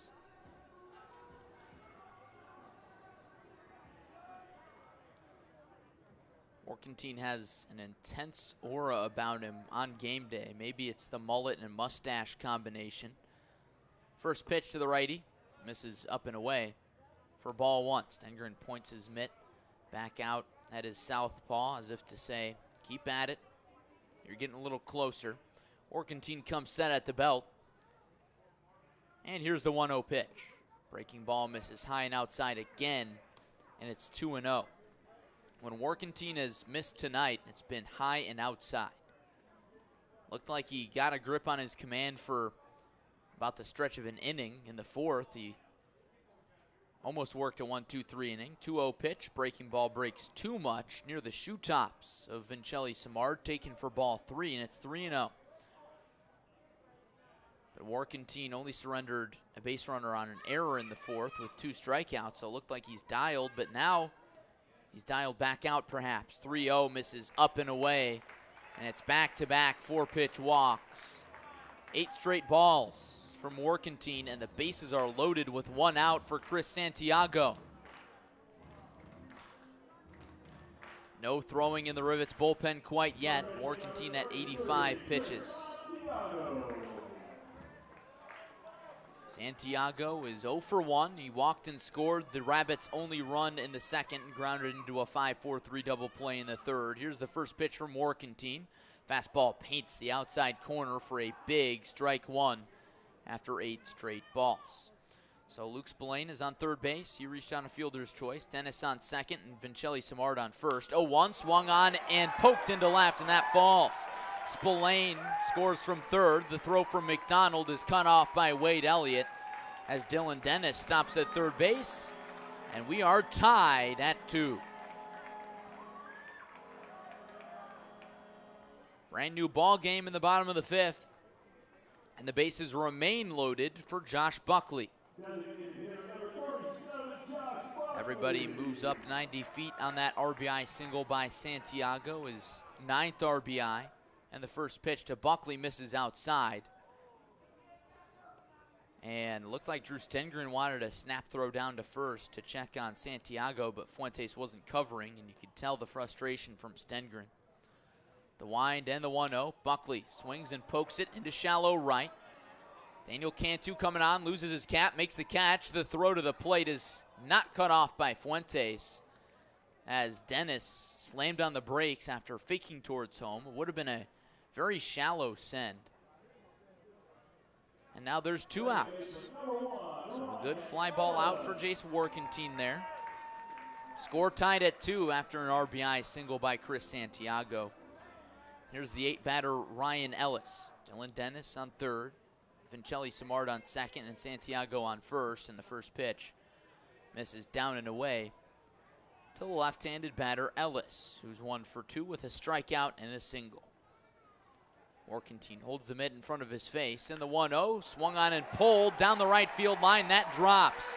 Dennis into score. Vincelli Simard behind him. He scores, and Ellis chugs into second with a 2 RBI double.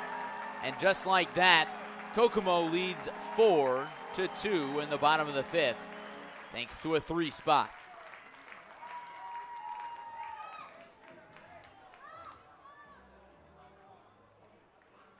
And now Shamar Page is up and tossing in the Rivets bullpen. Now the task for Warkentine is simply getting out of this inning without more damage. Runners on second and third, and the first pitch to Gavin Grant catches the outside part of the zone, taken for a called strike 1. Santiago on third base now, and Ellis on second. 1-0, pitch misses high. Gavin Grant has just 2 RBIs, but he's joined the team a short while ago.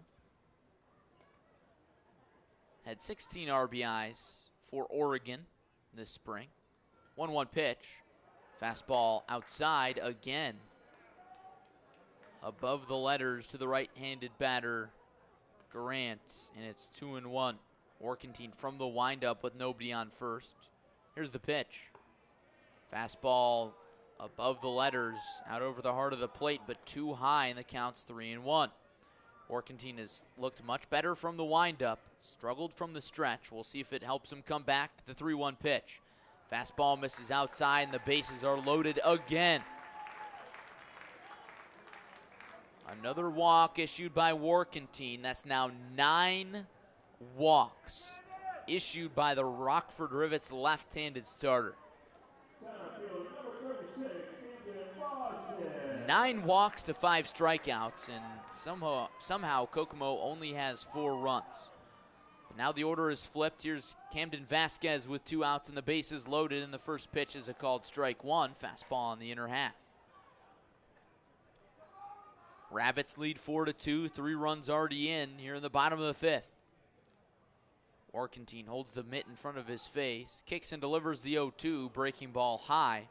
Sends Vasquez ducking, but it turned out over the heart of the plate. The count is 1-1.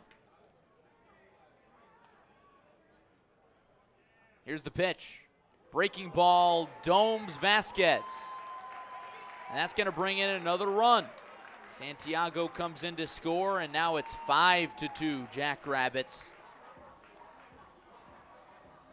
And this fifth inning has been major trouble for the Rockford Rivets. And now JT Scarra is going to come out of that third base dugout and immediately point down to the bullpen and bring in Shamar Page, as Jace Warkentine has struggled mightily. And that will be all from the lefty from Winnebago, Illinois. Scarra takes the baseball, gives him a pat on the back. Warkentine exits, issuing 99 pitches in 4 2/3. But the number that jumps out on his line, 9 walks in addition to 5 earned runs. We'll step aside and take a short break and come back and tell you about Shamar Page. The sophomore from Louisiana Tech is the new pitcher. Rivets now trailing 5-2 in the bottom of the 5th on the Rockford Rivets Radio Network.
We're still in the bottom of the 5th inning at Kokomo Municipal Stadium. 4 runs already across for the Jackrabbits as they now lead 5-2, and it's enough to chase Jace Warkentine.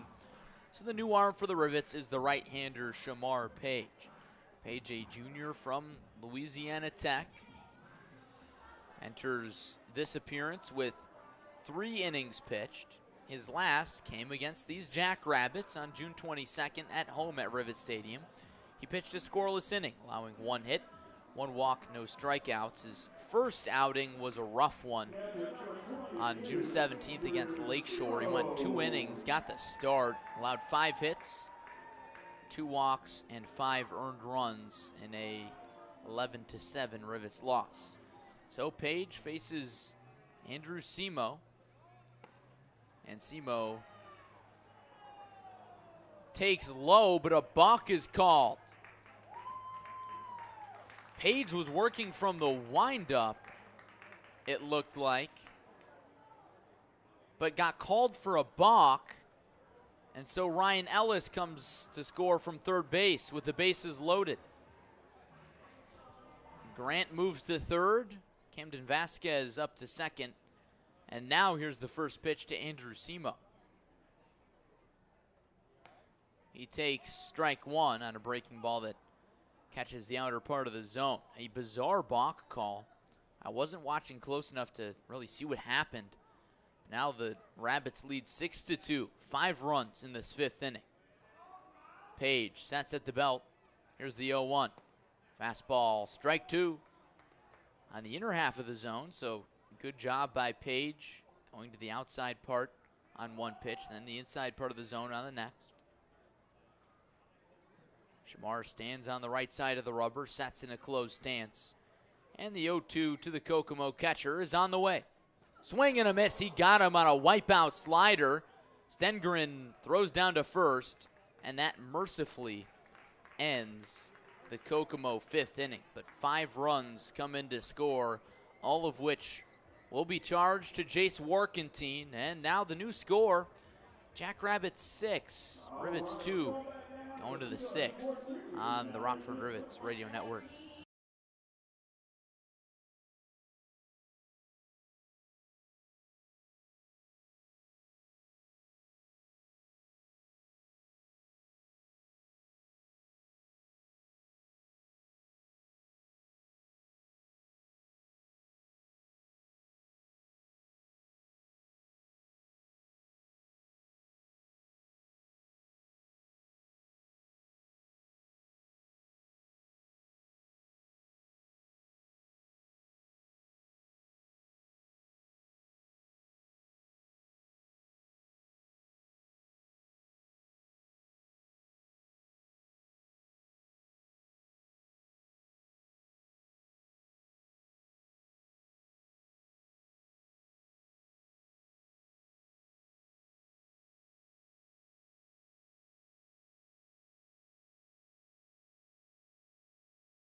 Kokomo Jackrabbits lead the Rockford Rivets 6-2 as we move to the 6th inning in Kokomo. 5 runs come in to score off of Jace Warkentine in the Jackrabbits 5th, chasing the Rivets starter from the ball game. Shamar Page getting a strikeout to end the inning. Now the Rivets have some comebacking to do. It'll be Phil Matulia, Brian Fuentes, and Cam McDonald representing 5, 6, 7 in the order to face Connor Lynchy. Jackrabbits starter still in the game, and the first pitch to Matulia, swung on and crushed. Towering fly ball to right field. Back goes Dylan Dennis, and he watches it fly. It's a solo home run for Phil Matulia, and now he's homered on back-to-back days, and the lead is cut to 6-3.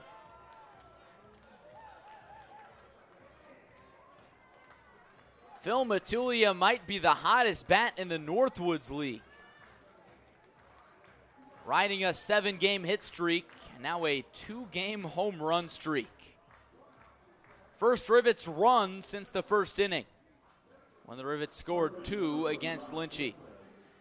So with the bases empty, here's Brian Fuentes, and Fuentes takes strike 1 on the outer black. That was a no-doubter from Matulia. 0-1, swung on and crushed to left. Spillane gets under it a few steps in front of the track. Low line drive from Fuentes that time, and Spillane makes the catch to retire him. And that's out number 1. Rivets trailing 6-3 on a windy, humid day in Kokomo. Rivets looking to come back and get their 5th straight win.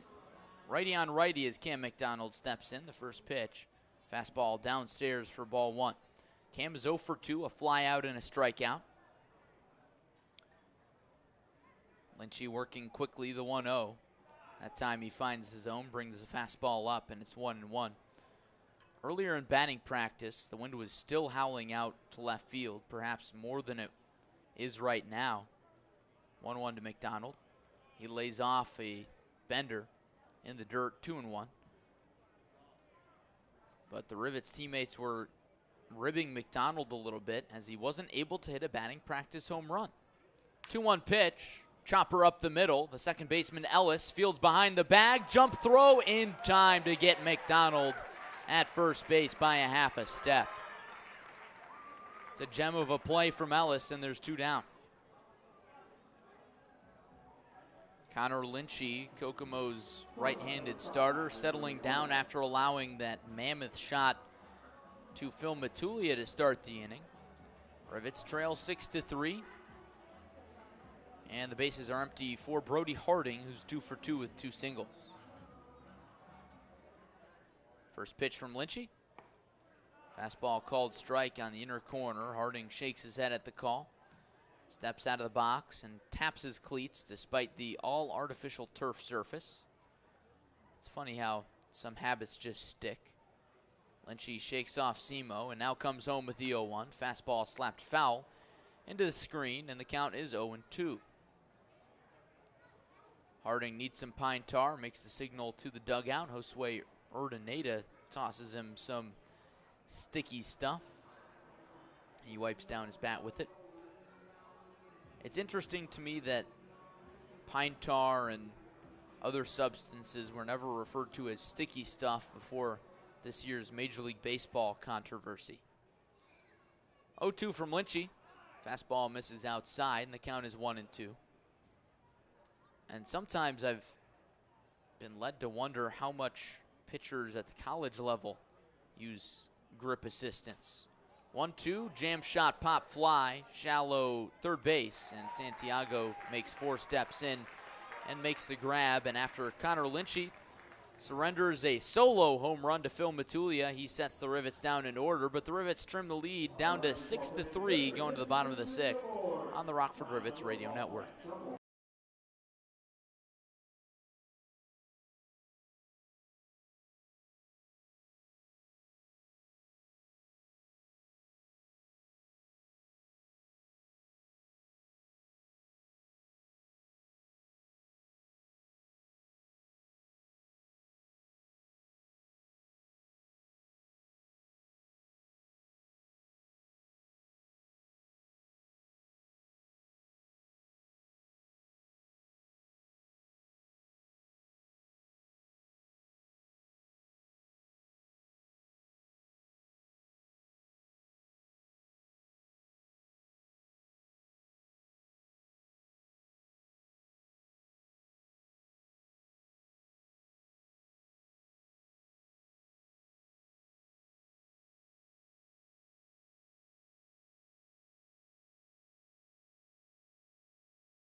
Bottom of the 6th inning in Kokomo. Jackrabbits ahead of Rockford 6-3. And Shamar Page is out for another inning of work as he will face 3, 4, 5 in the Rabbits order. Shamar getting his first full inning of work after he ended a 5-run Jackrabbits 5th inning. That's the difference here. Luke Spillane steps in, and the first pitch to him misses downstairs. Spillane has reached all 3 times. Once on a walk in the first, a walk in the third, and a fielder's choice in the 5th. We've got a pause in the action here as I think Scott Ginger, the home plate umpire, may have gotten something in his eye, so he takes his mask off, wipes his face a little bit. And we're back underway. Page steps on the rubber, has the sign. And here's the 1-0 pitch. Swing and a miss. A nice comeback pitch from Page. Looked like maybe a 2-seam fastball, and it's 1-1. Spillane taps the plate twice, holds the bat out at Page. He comes set with nobody on base, and the 1-1 pitch. Breaking ball misses down and outside. Spillane ever so slightly started to swing, and Drew Stengren still wanted an appeal. Spillane did indeed check up, and he's ahead 2-1 on Shamar Page, and the pitch is on the way. Fastball line drive up the middle, falls just past the reach of Brody Harding into center. And it's a leadoff hit for Luke Spillane, his first hit of the day. It's 1 for 2. That brings up Dylan Dennis.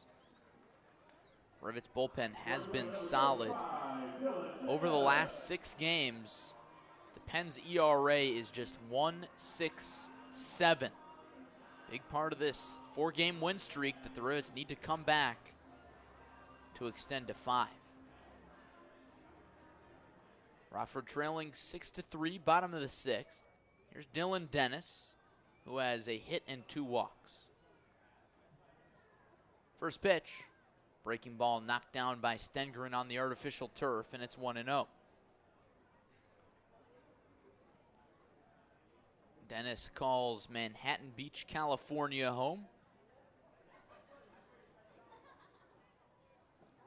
So he's a good long way from the Pacific Ocean this summer. 1-0 pitch from Page, misses inside, and the count is 2-0.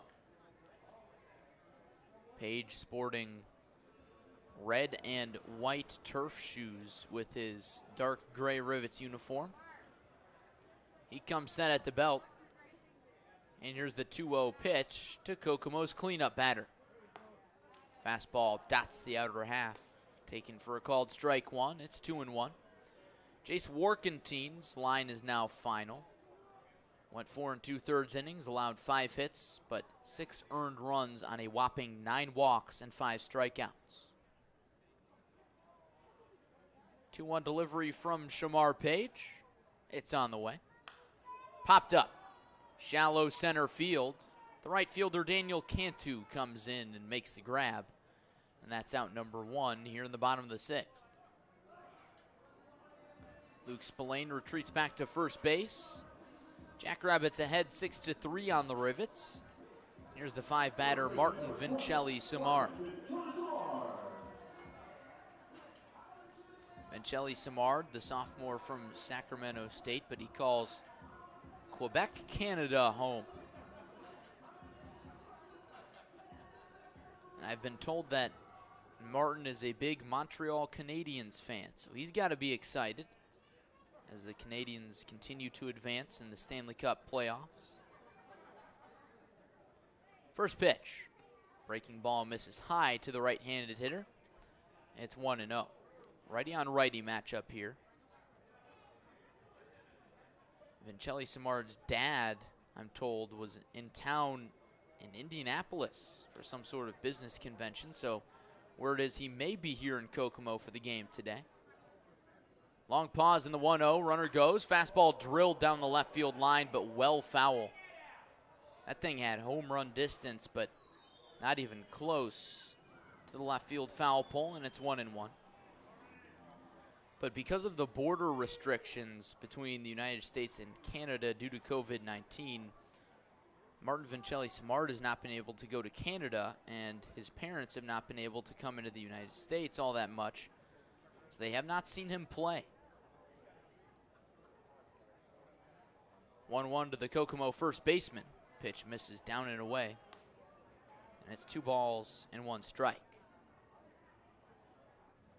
And not only has that been a problem for Canadian players or international athletes, but normal American players as well, players who play across the country from home. It's got to be tough. 2-1 pitch, runner goes again, swung on and popped up into shallow right. Stays on the infield now. Fuentes trails towards second base. Makes a reaching grab as Spillane sprints back to first just as fast as he sprinted to second. So after Shamar Page allows a leadoff single, there's 2 down. And here's Chris Santiago with the runner on first base. Jackrabbits 6, Rivets 3, bottom of the 6th. Santiago had an RBI single in that big inning for the Jackrabbits in the 5th.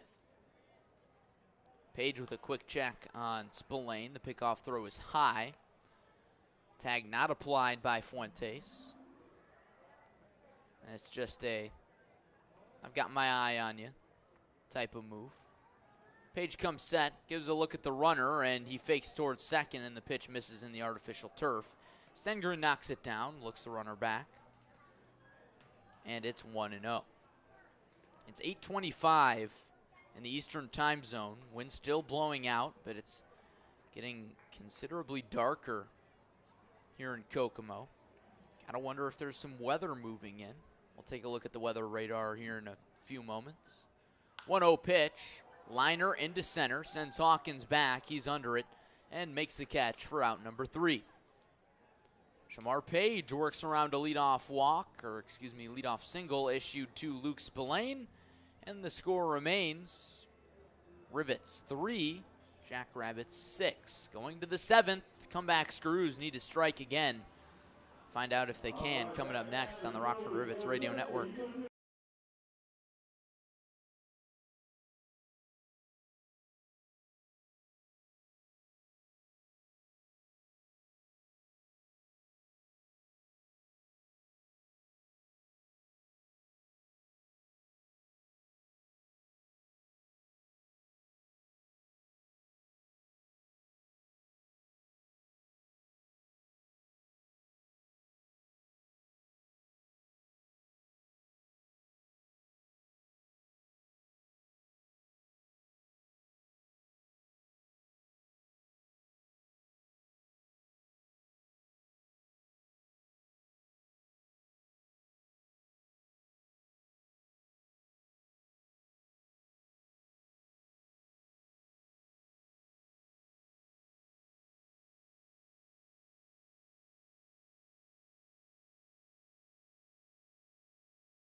Rivets trail the Kokomo Jackrabbits 6-3, getting into the late stages of this one in Kokomo, moving to the 7th inning. And there's a new arm on the artificial turf mound for the Jackrabbits. It's Roger Thomas. Thomas, another California native, calls Rancho Mission Viejo home in California. He's a freshman from UC Irvine, and in his one other appearance this summer, it came on June 23rd, so just a few days ago. He pitched 1 inning, and it was scoreless against the Traverse City Pittsburghers while he struck out 1. So he's a left-hander, flipping things up on the Rockford Rivets, as Connor Lynchy, the Kokomo starter, was a right-hander. The final line on Connor Lynchy: 6 innings, 7 hits, 3 runs, all of which were earned, no walks, and 3 strikeouts. That key number: no walks. On the other hand, the Rivet starter, Jace Warkentine, in 4 2/3, issued 9 walks. Jackrabbits scoring 5 in the bottom of the 5th, and that's been the big difference. Roger Thomas will face 9-1-2 in the Rivets order, starting with Drew Stengren in the first pitch to the right-handed batter, misses outside, 1-0. It has gotten quite a bit dark here in Kokomo, but still blue sky overhead. The ballpark does not face west, so perhaps there's some weather moving in. 1-0, misses in the dirt. According to the weather radar, there is a line of storms moving in from the southwest, but it's not moving west very rapidly. So there's a good chance that this game can be completed in the regular 9 innings. 2-0 to Stengren. Fastball misses high, and it's 3-0. Promising start for Rockford. Stengren will be taking all the way here. The freshman from Central Michigan is 0 for 2 with a walk and a ground out, and the 3-0 is bounced on the turf, and the Rivets have the leadoff batter aboard. Rockford scored its last run on a towering solo home run to right center field by Phil Matulia in the top of the 6th inning, trimming the Kokomo lead to 6-3. And here's the top of the order in Josue Urdanado with a runner on first base. Josue is 1 for 3. He led off the game with a single in the first and came around to score. First pitch misses high. Urdaneta, a switch batter. So against Roger Thomas, the left-hander, Urdaneta flips from the left side to the right side for the first time tonight. He taps the plate twice, spins the bat around in his hands, brings it above his right shoulder, and the 1-0 pitch. Down the middle, taken for a called strike one. So the first pitch delivered for a strike by Roger Thomas tonight. He comes set at the belt, gives a look at Stengren, who's not far off first base, and the 1-1 is slapped over the head on the ground over Vincelli Samar, but it's foul. Urdaneta working to all fields, especially from the right-handed side. We saw him tie the game in the bottom of the ninth for the Rivets in game one of their Thursday doubleheader against Kalamazoo. Rivets would go on to win that game in the bottom of the ninth. 1-2 from Thomas. Breaking ball misses in the turf. Outside to Urdaneta. It's 2-2. But Josue can go line to line. Bats in a closed batting stance from the right-handed side here. And the 2-2 pitch. Fastball, check swing from Urdaneta. He did go around, says Travis Roberson. And Urdaneta is retired on strikes. He's the first out of the top half of the seventh inning. Rivets behind 6-3 against Great Lakes East rival Kokomo. Both teams at 13-13, tied for third place in the Great Lakes East. Rivets with a 4-game win streak on the line. Tyler Hawkins gazes out at Thomas, and the first pitch to the righty. Fastball pulled on the ground to third base, gobbled up by Santiago, goes to second for one, on to first. It's in time, and it's a 5-4-3 inning-ending double play for Roger Thomas. Rivets are left off the board after Drew Stengren draws a leadoff walk, and the score holds. Jackrabbits 6, Rivets 3, going to the bottom of the seventh in Kokomo on the Rockford Rivets Radio Network.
Post seventh inning stretch in Kokomo, bottom of the seventh inning. Rivets behind 6-3 on Great Lakes East rival Kokomo. Rivets with their 4-game win streak on the line. Shamar Page back out for his second full inning of work. He will face the lower third of the order. Josh Buckley, Ryan Ellis, and Gavin Grant. Righty on righty to start the inning. And the first pitch to Josh Buckley is on the way. Fastball misses outside for ball one. Rivets struck first in this one with 2 runs at the top of the first inning, an RBI by Wade Elliott and a triple by Phil Matulia. Then Jace Warkentine issued a bases-loaded walk in the bottom of the second for Kokomo's first run. 1-0 pitch. Breaking ball in there for a called strike to Buckley, and it's 1-1. Then the big inning struck the Rivets again, something they've struggled with a little bit. 5 runs in the bottom of the 5th on just 3 hits. Jace Warkentine ending his day with 9 walks. 1-1 to Buckley. Slow breaking ball swung on and missed. That was nasty from Page. Good change of pace, and the count is 1-2.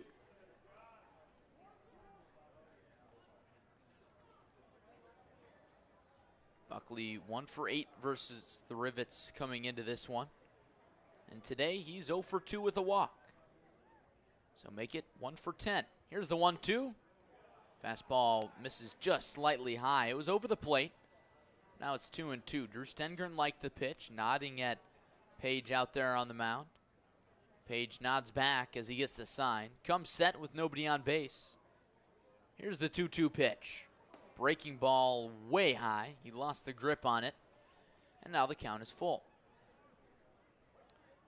This is meeting number 7 between Rockford and Kokomo here in the first half of the Northwoods League season. 10 games remain in the first half. Both squads entering tonight's action 3.5 games behind Traverse City for that first half playoff spot. Payoff pitch to Josh Buckley. Fastball misses down and away. And Page loses him and issues a leadoff walk. Bottom of the 7th inning. Jackrabbits 6, Rockford Rivets 3. And here's Ryan Ellis with the runner on first. Ellis has a 2-hit day with a strikeout in between. Single in the second, strikeout in the 4th, and a 2 RBI knock back in that 5th inning. Buckley with a few step lead at first base.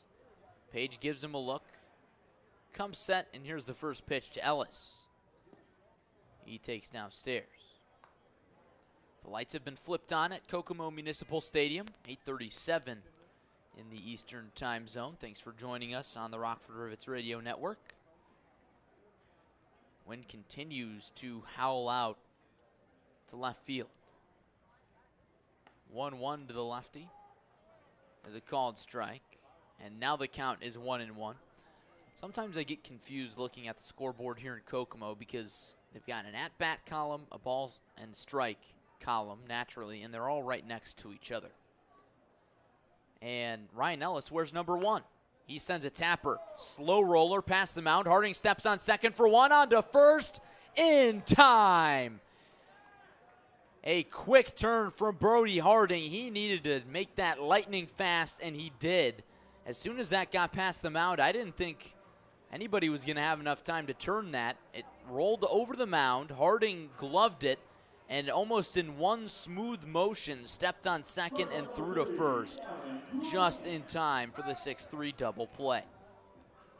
Bases are empty for Gavin Grant, who's reached all 3 times. Twice on walks, once on an error. Rivets trailing by 3, bottom of the 7th, and the first pitch to Grant. He squares to bunt and pulls back for ball 1. But what I was saying when Ellis was at the plate, so the at-bat number column is right next to the ball column, which of course naturally is next to the strike column. So whenever Ellis comes up, it reads 1-1 after a first pitch ball, for example. Next pitch from Page misses downstairs, and the count is 2-0. So now with Grant at the plate, who wears number 3, the at-bat column says 3. The ball column says 2. So you look at the scoreboard, you see 3-2. But now it's the 2-0 pitch, and it's grounded to shortstop. Harding charges, gloves, throws in time, and the inning is over. Shamar Page works the minimum in the bottom of the 7th and keeps the score right where it's at. 6-3 Jackrabbits. Going to the 8th. Rivets need to rally, but they've done it before against the Jackrabbits. We'll talk about that a little bit more after the break on the Rockford Rivets Radio Network.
We move to the 8th inning in Kokomo, Indiana, between the Rockford Rivets and the Kokomo Jackrabbits. Rabbits lead 6-3 thanks to 5 runs in the bottom of the 5th inning. That's the big difference. Rivets need to do some comebacking in order to extend their win streak to 5 games. It'll be Wade Elliott, Daniel Cantu, Phil Matulia, 3-4-5. A great opportunity against Roger Thomas, the left-handed reliever, out for a second inning of work. And his first pitch to Elliott misses outside, 1-0. Wade Elliott had an RBI single back in the first, grounded out to third base in the third, and was hit with a pitch in the 5th. And you watch as a fastball that catches the outside part of the zone that time for a called strike 1. Rivets have put up some big numbers in the late innings against Kokomo earlier this season. 1 run from Thomas, swing and a miss on a fastball outside, and the count is 1-2. But back in the last 2-game series between these squads, which was played at Rivets Stadium on June 21st and 22nd, there was some late drama. 1-2 to Elliott, swinging a foul back and on the hands of Wade, and the at-bat continues. The Rivets scored 16 runs off of Kokomo on the 21st. Rivets would win 16-8. 1-2 to Wade. Swung on and poked in the air into right. Shallow. Dylan Dennis ranges towards center and makes the play in stride for out number 1. 1 down, bases empty for Daniel Cantu, who's 0 for 3 with 3 fly ball outs.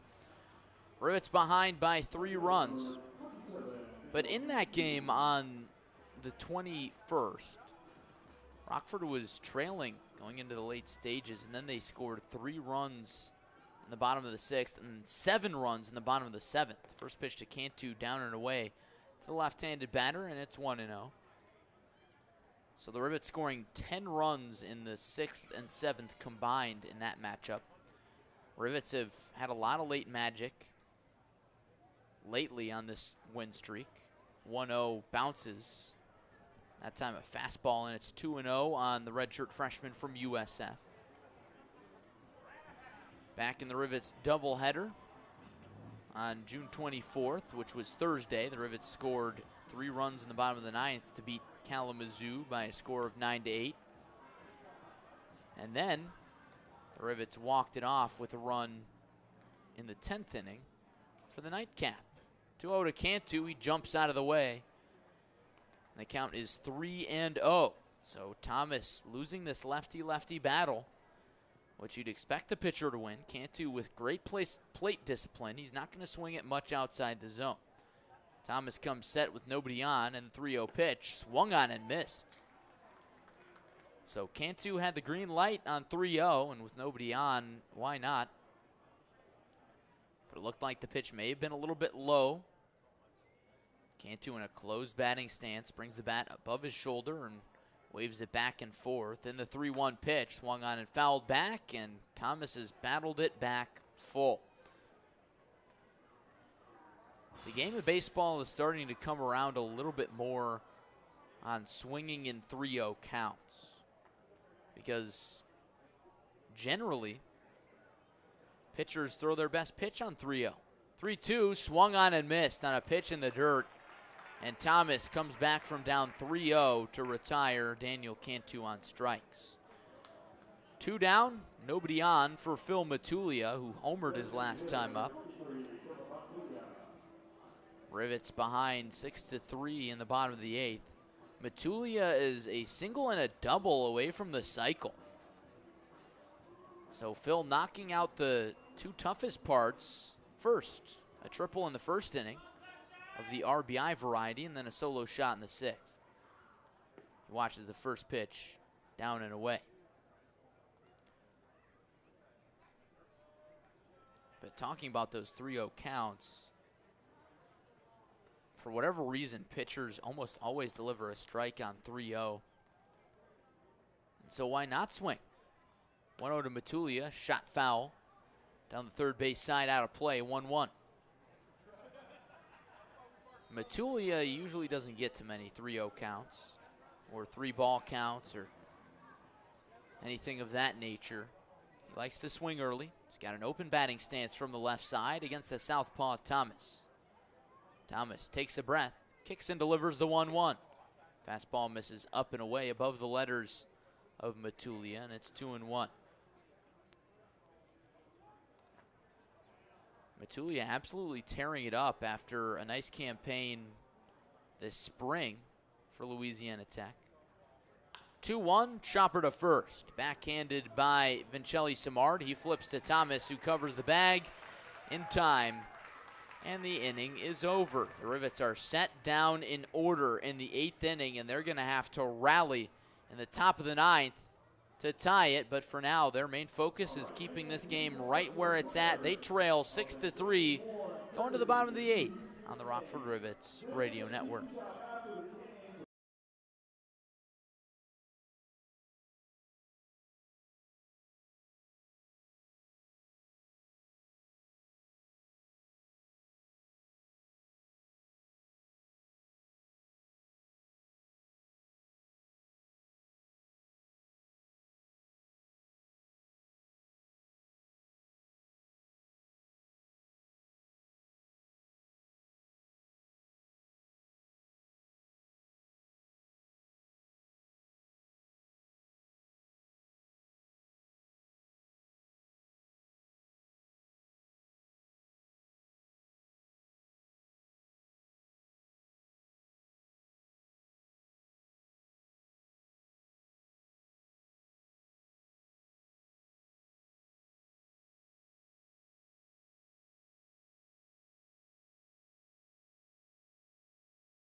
Jackrabbits 6, Rockford Rivets 3 going to the bottom of the 8th.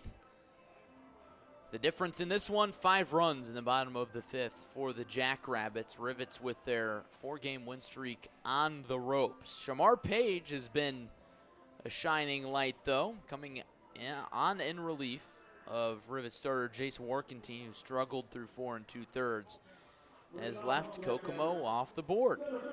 And so he's back out there for another inning of work. He'll face the top of the order: Camden Vasquez, Andrew Simo, Luke Spillane. Page the righty, Vasquez the lefty, who is 0 for 3 with the hit by pitch. First pitch, fastball misses up and away for ball 1. Lights starting to have a little bit more of an effect, shining down on an all-turf field at Kokomo Municipal Stadium. It's cooled down, still very humid. 1-0 pitch. Fastball misses in a little bit lower of a spot, but same length outside, and it's 2-0.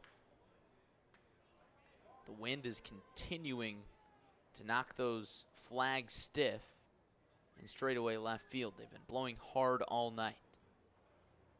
Drew Stengren sets up inside, and the 2-0 pitch swung on and hopped to second base. Urdaneta gloves and throws in time to beat a zipping Vasquez up the line. And there's one down in the bottom of the 8th. Rivets trailing 6-3, bases empty for Andrew Simo.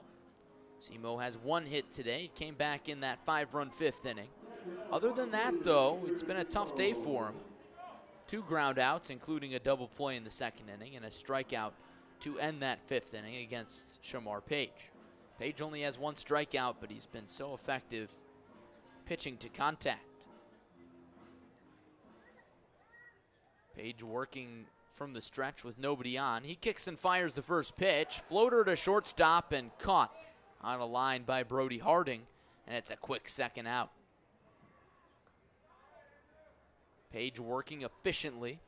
2 up, 2 down in the bottom of the 8th for Kokomo as they hold a 6-3 lead. Looking ahead to the Rockford ninth, it's Brian Fuentes, Cam McDonald, Brody Harding due up.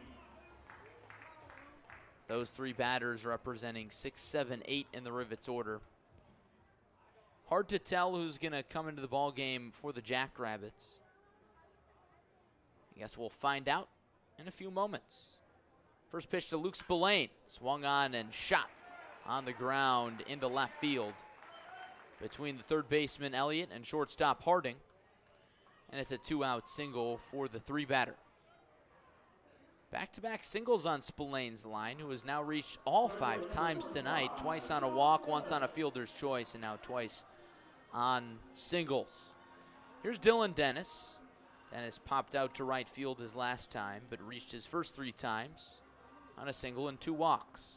Sophomore from Loyola Marymount, looking to give the Rabbits some insurance as they lead by 3. Righty on righty. Page comes set at the belt and fires the first pitch. Misses down and away. In the between innings break, Kokomo Municipal Stadium did their birthday shout out feature on the scoreboard out in left field. And one of the birthday shout outs was a fan from Rockford, Illinois. PA announcer went into great detail talking about a Kokomo Jackrabbits diehard from Rockford, Illinois, and they came all the way down here to celebrate their birthday. 1-0 pitch, check swing, misses outside, and Dennis did indeed check up his swing on the breaking ball, and the count is 2-0. But I find that very interesting. Why you wouldn't just pull for the Rivets, I'm not entirely sure. But the Jackrabbits, of all Northwoods League teams, when you live in Rockford. 2-0 from Page. Fastball poked foul, and it's 2-1. Luke Spillane still on first base. He's got 2 stolen bags tonight. Got to keep an eye on him. But you got to figure if there are Northwoods League baseball fans in Rockford and they don't root for the Rivets, think about all the other teams in close proximity. You've got Madison, Kenosha, Lakeshore, all within hour-and-a-half drives, but of all teams, the Jackrabbits. It's so unique, I almost respect it. Page pauses, kicks and fires a 2-1, misses up and away. Stengren catches it, looks Spillane back. And the count is 3 balls and 1 strike. The Jackrabbits tonight sporting very unique magenta camouflage uniforms. Large white numbers on the back, big white Jackrabbits logo on the front. Sporting it with their classic tan home pants. 3-1 is grounded to shortstop. Harding fields and throws in time to second base to get the fielder's choice to end the 8th inning. Rivets need 3 to tie this game and 4 to take the lead in the 9th inning. They'll send up Brian Fuentes, Cam McDonald, and Brody Harding, and you'll hear it after a short break on the Rockford Rivets Baseball Network.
Last chance for the Rockford Rivets as they trail the Kokomo Jackrabbits 6-3 going to the top of the 9th inning. Rivets will send up 6, 7, 8 in the order. Brian Fuentes, Cam McDonald, and Brody Harding to face Max McKee. The right-handed arm, fresh out of the bullpen for Kokomo, has not come in a save situation yet this year. He's made 7 appearances. He's got a record of 2-2 and an ERA of 6.75. He's a junior from Ball State. We'll see if the Rivets can work some late magic. Righty on righty, in the first pitch to Brian Fuentes is a breaking ball down the middle, taken for strike 1. Nobody is up behind McKee in the bullpen, so we'll see if he finishes this inning. The 0-1 fastball misses downstairs, and the count is 1-1. Looking at the Rivets bullpen, nobody up and moving around quite yet. 1-1 misses high, and the count is 2 balls and 1 strike. Hitters count for Brian Fuentes, who's 0 for 3. The 2-1 slider misses upstairs, and the count is 3-1.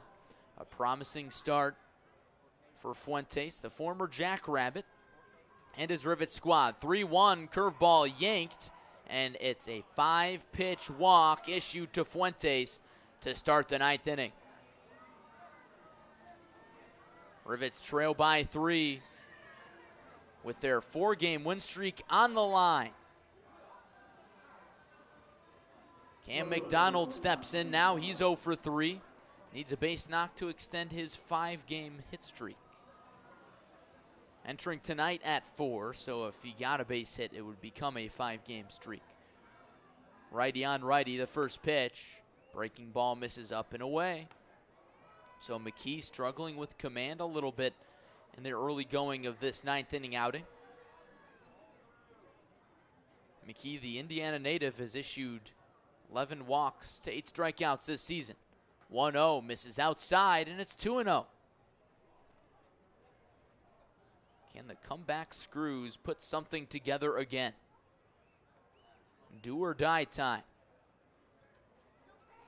McKee from the stretch, sets at the belt, fires the 2-0. McDonald swinging away, sends it into right, and that drops in front of Dylan Dennis. And it's a single. Back-to-back base runners to start the Rockford 9th inning. And with that hit, McDonald extends his hit streak, but more importantly, brings the tying run to the plate in the form of Brody Harding. Harding has had a hot bat today. 2 for 3 with 2 singles and a pop out. Harding has the power to tie this thing with 1 swing of the bat. He does have a home run, and it was a 3-run home run against the Kingfish earlier this month. First pitch to the lefty. Fastball in there, splits the plate. It's 0-1. Rivets trail 6-3. Brian Fuentes on second base. Cam McDonald on first. McKee has the sign. Brings his hands together at the letters, brings it down to the belt, and the 0-1. Line drive, falling fast into center, and that drops. Fuentes getting waved around third. He's going to score. Harding on his horse. The throw into second is not in time. Rivets have runners on second and third with 1 run in the top of the 9th with still no outs. It's now 6-4. As the Rivets cut into the Jackrabbits lead. A clutch double for Harding, who took a bit of a risk, taking a big turn around first base and eventually stretched a single into a double. It's his 3rd hit of the night, first RBI, and the Rivets are in business. Now just a base knock away, perhaps, from tying this game. And Jared Cushing, the redshirt freshman from Xavier, is going to come on and pinch hit for Drew Stengren in the 9 spot. Cushing, the team leader in RBIs.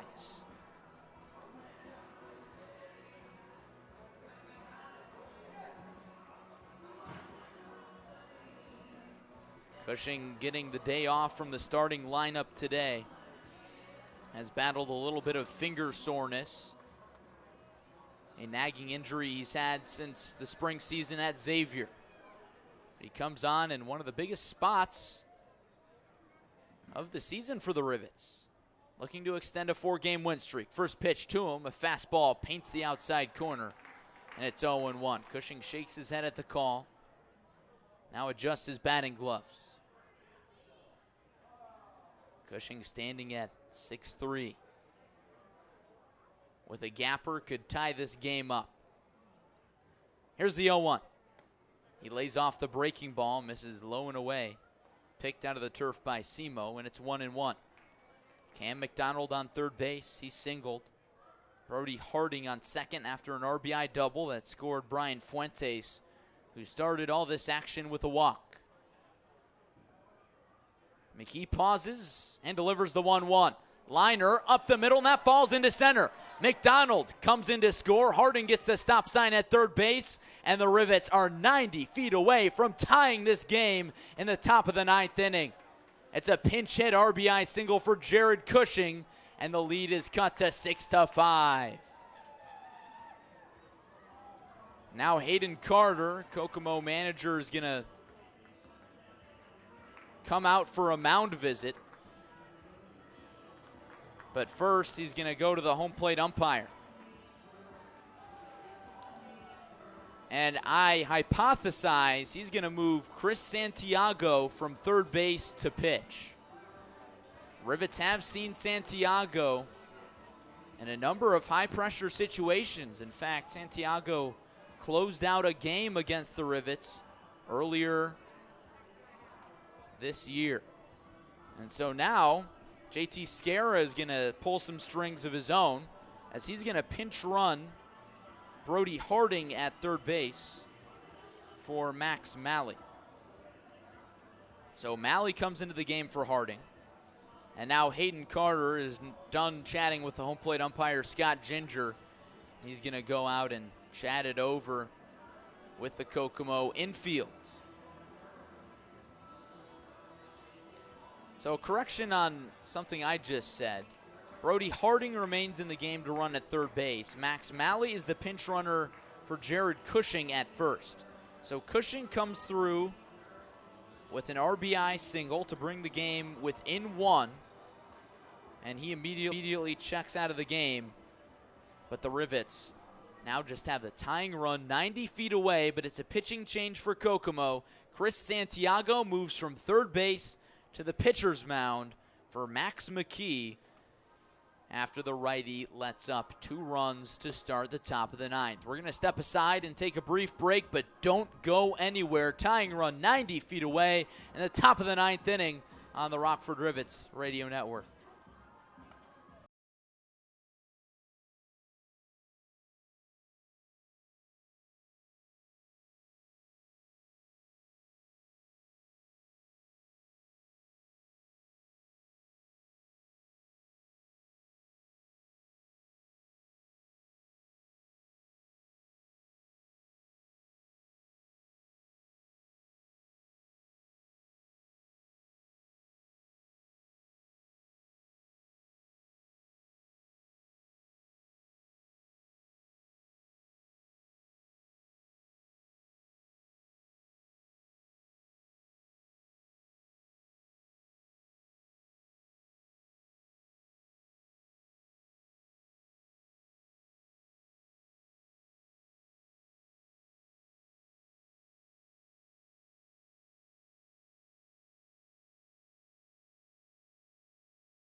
We're back in Kokomo, top of the 9th inning. Rivets trailing by now just 1 run. Entering this 9th inning, down by 3. The Rivets screws push across 2 runs on Max McKee and force Kokomo manager Hayden Carter to move to one of his closers, Chris Santiago. Runners on the corners for the top of the order, and Josue Urdaneta, and the first pitch to him misses outside. Is called strike one. Fastball that caught the outside corner. Urdaneta batting from the left side against the righty Santiago. Here's the 0-1 pitch. Fastball down the middle, shot foul, and it's quickly 0-2. Santiago's pitching numbers, he's made 5 appearances. He's got 4 innings pitched and has not allowed an earned run. 2 walks, 6 strikeouts. Does not have a save, but he's come in a lot of pressure spots. 0-2 to Urdaneta. Shot over the head of the shortstop, Grant into left. Brody Harding trots home to score, and we are tied. 3 runs in the top of the 9th inning, and the Rivets have stunned this Kokomo crowd. Josue Urdaneta in the clutch again. In game 1 of the doubleheader on Thursday against Kalamazoo, he came through with a game-tying single, and he does it again here in Kokomo. Here's Tyler Hawkins with a go-ahead run on second base. He squares to bunt, pulls back, and it's ball 1. Rivets looking to stretch their 4-game win streak to 5. This team never quits. JT Scara said it in the pregame interview. 1-0 to Hawkins. He drops down a bunt. It's perfect up the first base line, but rolls foul. Everybody back to their stations. Max Malley on second base. Josue Urdaneta on first. Good speed on the base paths, and the count is now 1-1 on Hawkins. Tyler is 1 for 4 today. Doubled in the 3rd inning. Has a pop out in the 1st, a ground out to short in the 5th, and he grounded into a double play in the 7th.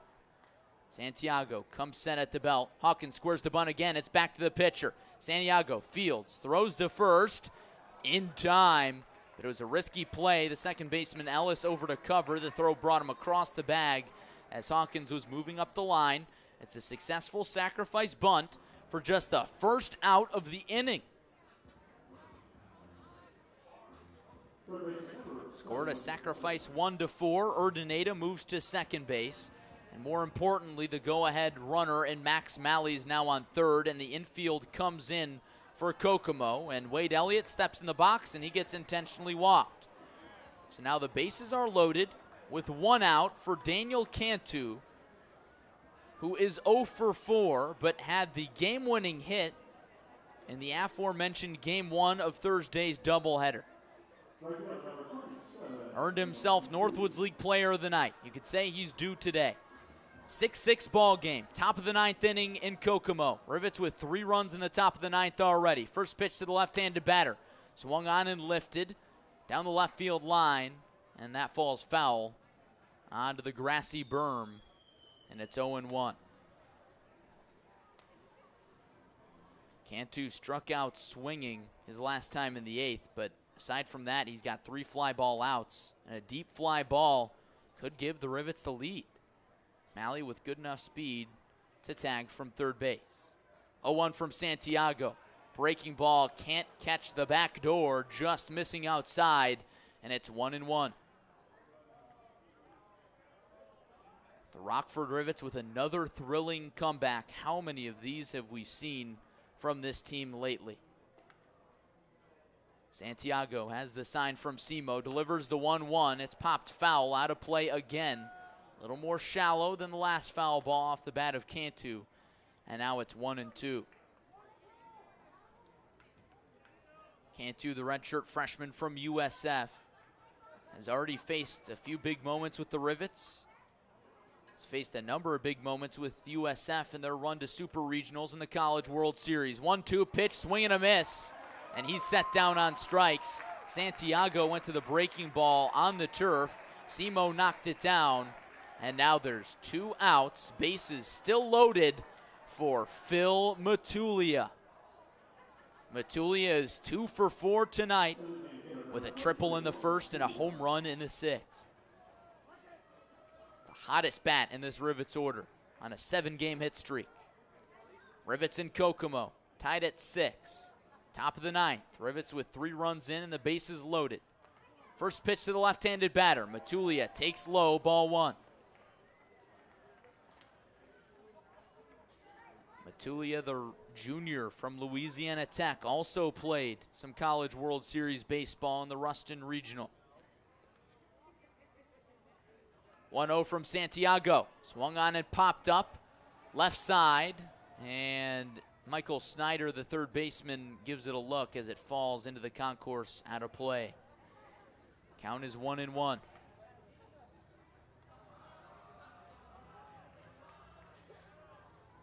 Max Malley, the tying run on third base, just 90 feet away. Santiago comes set in a closed stance from the left side of the rubber. Fires the 1-1, poked foul, out of play again. And it's 1-2. A little bit of a shift is on for the Jackrabbits here as Ryan Ellis shades deeper into right field beyond the brown shaded turf which marks the infield. Shortstop Gavin Grant shaded towards second base at shortstop. The 1-2 misses low. And the at-bat continues. It's 2-2.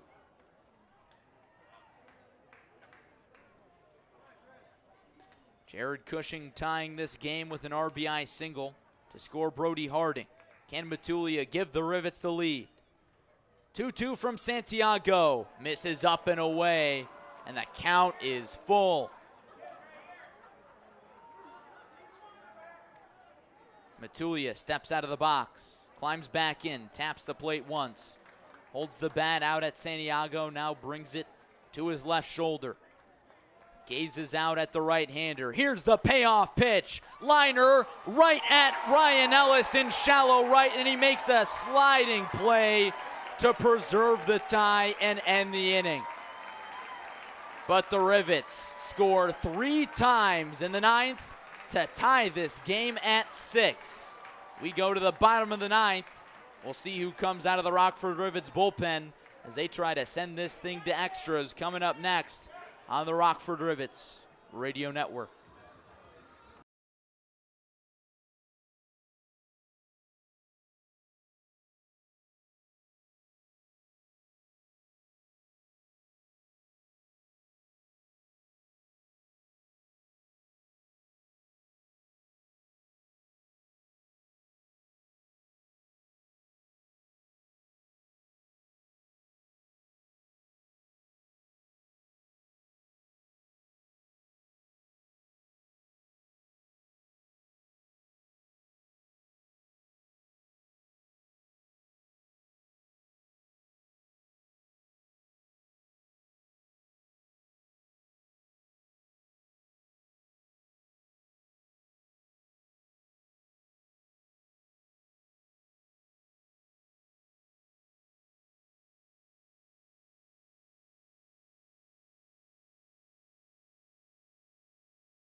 Headed to the bottom of the 9th inning in Kokomo, Indiana, as the Rivets roar back with 3 runs in the top of the 9th to tie this ball game at 6 to make this bottom of the 9th necessary and keep the hope as the Rivets look to extend their season-long 4-game win streak to 5. It's Elijah Sanchez who's on to pitch for the Rivets. The right-hander is a redshirt junior from NIU. He's pitched 11 1/3 innings out of the bullpen for JT Scarra this summer and has an ERA of 3.18, has not allowed an earned run in his last 4 appearances. He will face 5, 6, 7 in the Kokomo order, starting with Martin Vincelli-Simard. Righty on righty in the first pitch. Paints the outside corner but misses low, and the count is 1-0. Vincelli-Simard homered versus the Rivets earlier this summer. Hitless today, 0 for 3 with a walk. The 1-0, fastball misses outside, and it's 2-0. Sanchez can't afford to get too far behind Kokomo batters. Walks have bit the Rivets all night. Jace Warkentine issued 9 in 4 2/3. Sanchez from the windup, the 2-0. Swung on and lifted in the air to right, playable for Cantu. He moves back on it, few steps in front of the track, and he makes the grab for out number 1. Base is empty now for the 6th batter, Chris Santiago, who had an RBI single in the 5th inning. The 5th inning was the big inning for Kokomo, scoring 5 off of Jace Warkentine, who issued 4 walks in the inning. Another righty-on-righty matchup, Sanchez versus Santiago, and the first pitch misses outside for ball 1. Another at-bats, Santiago grounded into a double play in the 3rd and then flied out to center in the 6th. 1-0 to him. Fastball misses downstairs, and Sanchez is again behind 2-0. And I don't think Santiago's going to make the same mistake that Vincelli Samard did and swing away here, unless he really thinks he can get a pitch to hit. One swing of the bat could end it. Rivets and Jackrabbits tied at 6 in the bottom of the 9th. Here's the 2-0 delivery. Fastball yanked, misses outside again, and it's 3-0. Josh Buckley, the sophomore from GCU, is the 7th batter, and he waits on deck. Rivets scoring 2 in the 1st, 1 in the 6th, and 3 in the 9th. The pitch, 3-0, down the middle, taken for a called strike 1. As for Kokomo, aside from that 5-run 5th inning, just 1 run in the 2nd on a bases-loaded walk from Jace Warkentine. Sanchez rocks and fires a 3-1, swung on and popped up. It's on the infield. Wade Elliott moves into foul territory, camps under it, backpedals a little bit, and makes the grab. 2 fly ball outs for Elijah Sanchez in the bottom of the 9th. And we are an out away from extra innings, tied at 6. Here's Josh Buckley. Tonight's DH has walked twice. He's 0 for 2. Struck out looking in the 4th and flied out to right field in the 5th inning. Entering tonight with a paltry batting average of 138. Sanchez steps off.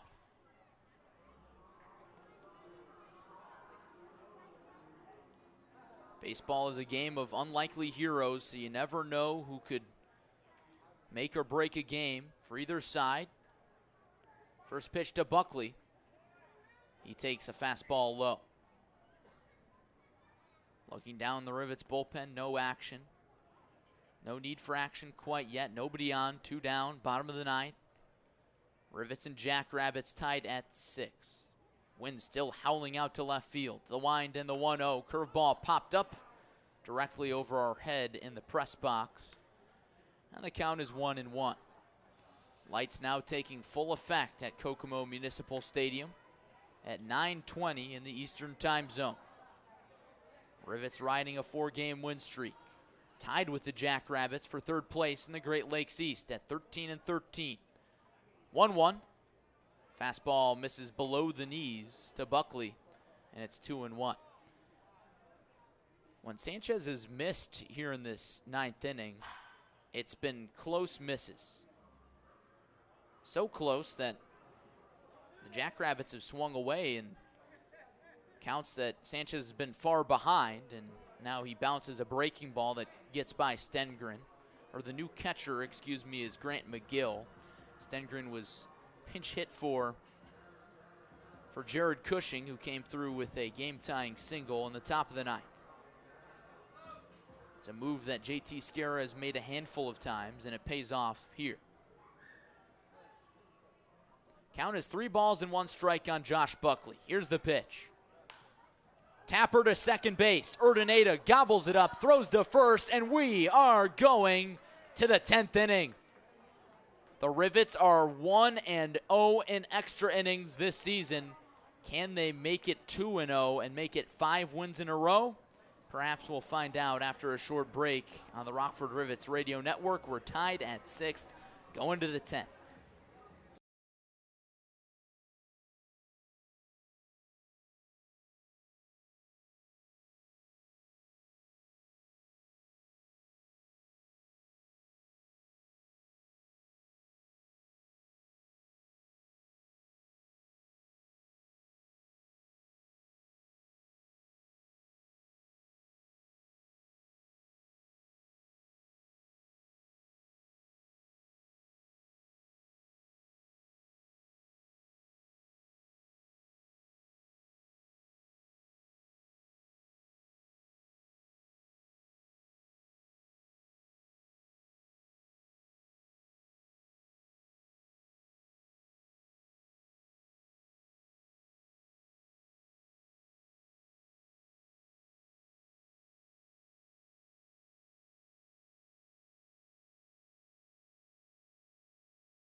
Rockford Rivets 6, Kokomo Jackrabbits 6, as the Rivets and Rabbits go to extra innings in Kokomo. Rivets with a 3-run comeback in the top of the 9th, and then Elijah Sanchez shuts it down 1-2-3 in the bottom of the 9th to get us to free baseball on this Saturday night in Kokomo. The Rivets have won 4 straight games, many of which in comeback fashion.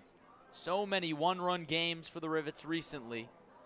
6 of their last 9 games have been decided by 1 run. Chris Santiago is still out there. He will work another inning for Kokomo. Max McKee was charged for all 3 runs in the Rivets' 9th inning. McKee did not record an out and surrendered 3 hits.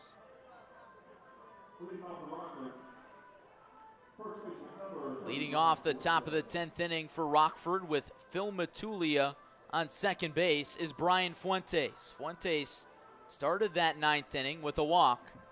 He was followed by a hit parade to get this game tied up. Corner shaded in for Kokomo, and Fuentes doesn't see the first pitch. It was a designed pickoff play. Santiago tossed to Ryan Ellis, who came streaking in from his second base position, but Matulia back safely, and the throw almost went into center. Santiago working from the stretch, sets at the belt.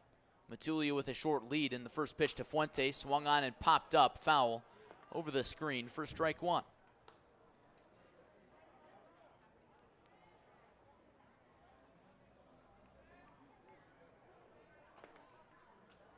Santiago came on after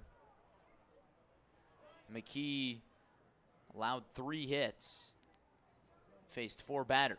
0-1 to Fuentes, it hit him. Or did it not? It hit his bat. So Santiago gets lucky with a breaking ball that runs inside. Fuentes ducks out of the way and it hits his bat, then his helmet. And the pitch swung on and popped up, foul. Out of play. And the count is 0-2, if I'm not mistaken. Umpire did not signal. It was a little confusion. Looked like the pitch hit Fuentes. The count is 1-2. Santiago looks in for the sign, sets at the belt. And the pitch to the redshirt freshman from Indiana State. He takes low on a breaking ball in the dirt. Matulia takes off for third base, and he is out. The first out of the top of the 10th inning comes at third base. Third base, as Matulia took the risk and took off after Simo knocked the breaking ball down. And there's one away. That is a huge momentum shift. Now Fuentes is going to have to battle to get the Rivets another base runner. Santiago from the windup, the 2-2. Swing and a miss, he got him. And just like that, there's 2 outs. 2 strikeouts for Chris Santiago and his late inning work here. And now, here's Cam McDonald with the bases empty. Rivets and Rabbits tied at 6, top of the 10th inning. McDonald singled and scored in that 9th inning comeback. In the first pitch to him, a fastball splits the plate, taken for strike 1. No reason for McDonald to take any more pitches. Santiago rocks and delivers the 0-1. Swinging a foul back, McDonald on the fastball, and it's 0-2. Looking ahead to the bottom of the 10th inning for Kokomo. They'll send up 8-9-1 in the order. Ryan Ellis, Gavin Grant, and Camden Vasquez. 0-2, breaking ball chopped to third base. Snyder gobbles it up and throws high to first. It's over the head of Vincelli Samard, and it gets out of play. It bounced into the Rivets dugout, so Cam McDonald moves up to second base. And now the Rivets get that runner in scoring position back, but now with 2 outs. That'll certainly be scored in E5. And now here's Brody Harding, who had an RBI single in the 9th inning. Brody has a 3-hit day. Single in the 2nd, single in the 4th, a pop out to third base in the 6th, and then an RBI double in the 9th inning on a line drive to center field in which Brody took off for second base and made it. First pitch to him, swung on and driven, shallow left field, and Spillane makes the catch. And we go to the bottom of the 10th inning with the Rivets and Jackrabbits still tied at 6. And it looks like Tucker Shalley, the Rivets setup man / closer, is going to come on in a big spot. He's done this once before, holding a team off the board with that extra innings rule runner on second base. We'll see if he can do it again after this on the Rockford Rivets Radio Network. Tied at 6, going to the bottom of the 10th.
Going to the bottom of the 10th inning in Kokomo, Indiana, Rivets and Jackrabbits tied at 6 runs apiece, and it's the Rivets back end arm, Tucker Shalley, coming on with a runner on second base. It'll be Josh Buckley as the extra innings rule runner on second base. As much as a bloop single could win it for the Jackrabbits. Shalley has not allowed an earned run in 9 1/3 innings out of the bullpen. ERA of flat 0 with 14 strikeouts and 3 walks. Ryan Ellis is the first batter. He's the 8th batter. And the first pitch to him is not a pitch as Shalley kicks his leg and turns and looks Buckley back. Ellis has 2 singles today. Had a 2 RBI single in the 5th inning. 5 runs plated by the Jackrabbits in the bottom of the 5th to chase Jace Warkentine before the Rivets bullpen came on and worked some scoreless innings. Left-handed batter, right-handed pitcher. Shalley with another look, and now the first pitch. Fastball swung on and poked foul down the left field line, out of play. And it's 0-1. So often there's discussion of how the runner on second extra innings rule favors the away team, or whoever bats first. Makes it tough on home teams, but then, of course, if you shut down the opposing offense, all it takes is 1 hit. Ellis pulls away from the bunt, and the pitch gets through the catcher and hits the home plate umpire, Scott Ginger. and he is down in a heap.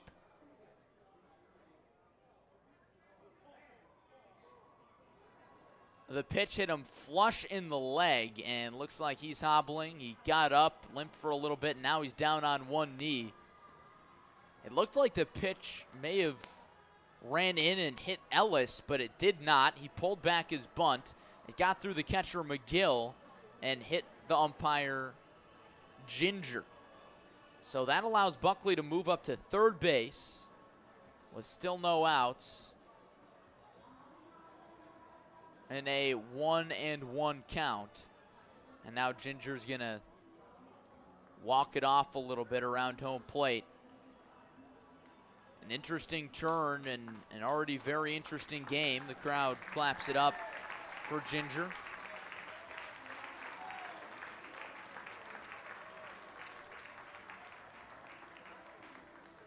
And as Ginger walks it off a little bit, Max Malley runs out to deliver a message to the Rockford outfield.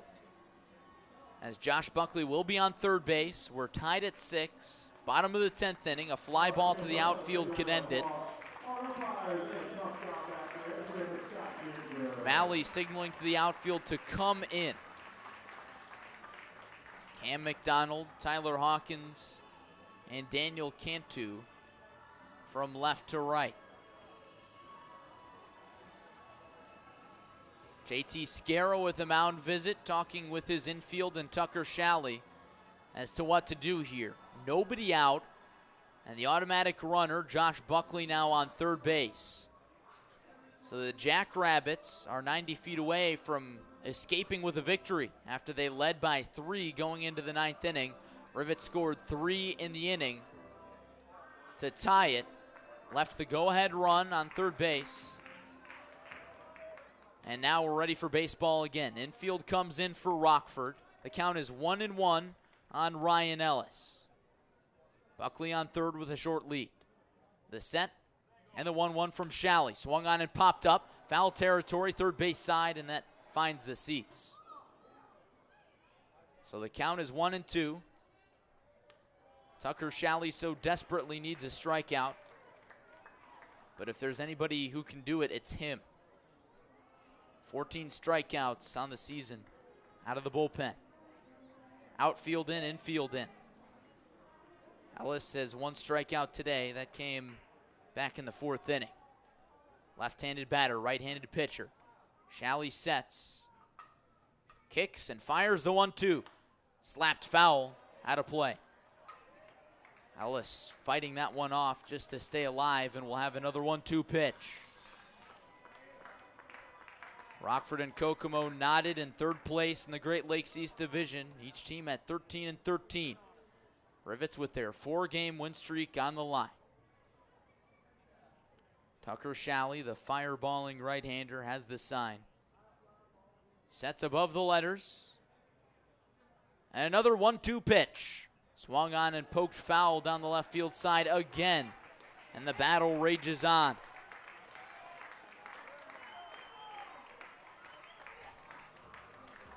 Crowd getting into it here on a Saturday night in Kokomo. I would venture to say this is the best show in town. A thriller between the Rivets and Jackrabbits. A thrilling at-bat between Shalley and Ellis. Another 1-2. Swung on and chopped to second base. Snow cone by Urdaneta, and he throws to first to get the out and save the game for now. Josue Urdaneta keeps this game alive by mere inches.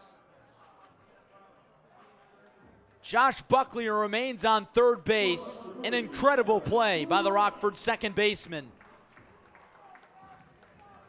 Tucker Shalley still needs 2 more outs. Gavin Grant, the 9-batter, steps in. Righty on righty, infield still in. Here's the first pitch. Fastball misses high. Ball 1. Jackrabbits 6, Rivets 6. Bottom of the 10th. Shalley, the long and lanky righty, takes a breath. And now comes home with the 1-0 pitch. Swung on, Line drive right at Cantu and right. He makes the play. Buckley fakes towards home. The throw to the plate is in time. It's in time to get him. The bottom of the 10th is over. We're going to the 11th. A clutch throw from Daniel Cantu. Guns Josh Buckley at the plate. My goodness gracious, is this team clutch. Rivets 6, Jackrabbits 6. To the 11th we go on the Rockford Rivets Radio Network.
Going to the top of the 11th inning and perhaps the game of the year between the Rockford Rivets and the Kokomo Jackrabbits. Tied at 6 after Daniel Cantu saves the game on a shallow line drive to right field.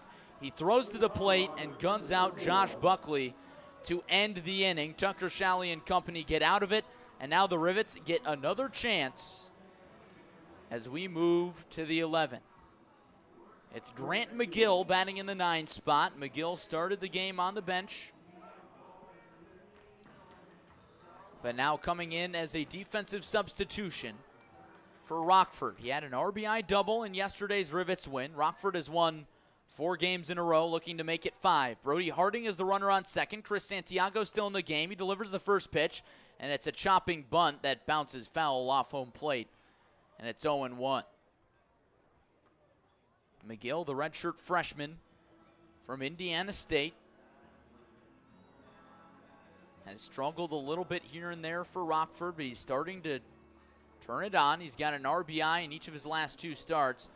Now JT Scarra is going to call time and bring Grant McGill and Brody Harding together in the third base coach's box.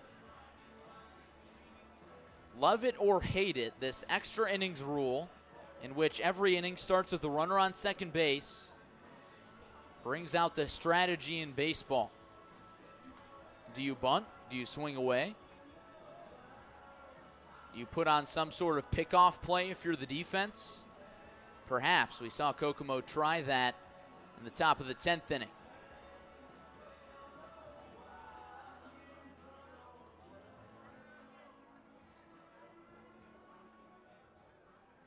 Long pause after Andrew Simo walks back behind the plate after talking things over with the infield. The corners are shaded in. The middle infield is at normal depth. Santiago working from the stretch to Grant McGill. The count is no balls and 1 strike. McGill squared around to bunt on the first pitch, and now the corners come in. Looks like a bit of a pickoff play again as Santiago lifted his leg and turned. Corners came charging hard.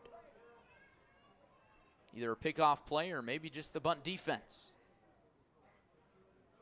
Still waiting on the 0-1 pitch. Righty on righty, and it's on the way. McGill squares the bunt, pulls back. Almost got by Simo, but he makes a backhanded stop, and it's 1-1. Brody Harding with good speed on second base. Certainly not a guy you'd have to pinch run for in a situation like this. Santiago out on the mound for Kokomo is not allowed an earned run all year. McGill squares the bunt again. Corners come charging. He pulls back and swings away. And that's strike two. The count is 1-2. Interesting approach from McGill.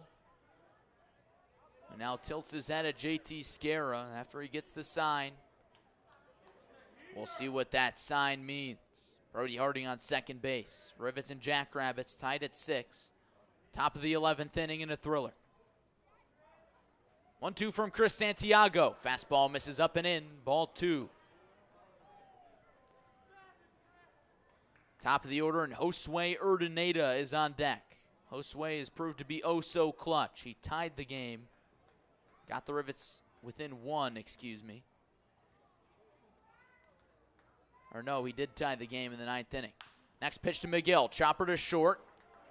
And Grant charges and throws to first in time. And on the play, Brody Harding dives into third base safely without a throw. So the go-ahead run is now 90 feet away for Josue Urdaneta, who tied this game in the 9th inning. Also made a clutch play in the bottom of the 10th inning to save the game before Daniel Cantu did on a throw at the plate. Infield comes in for Kokomo. First pitch. Urdaneta swings and sends it into center field. Vasquez runs in. Harding tags up. The throw to the plate is not in time. Rivets lead in the top of the 11th on a sac fly by Josue Urdaneta.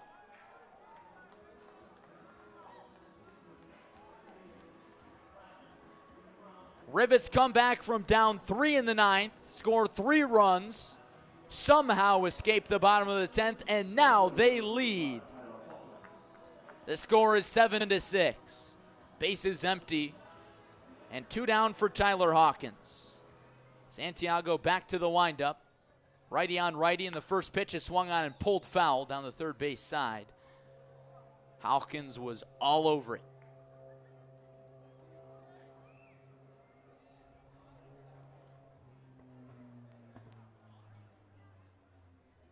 This crowd is certainly shocked here in Kokomo. A nice crowd on hand for this Saturday night.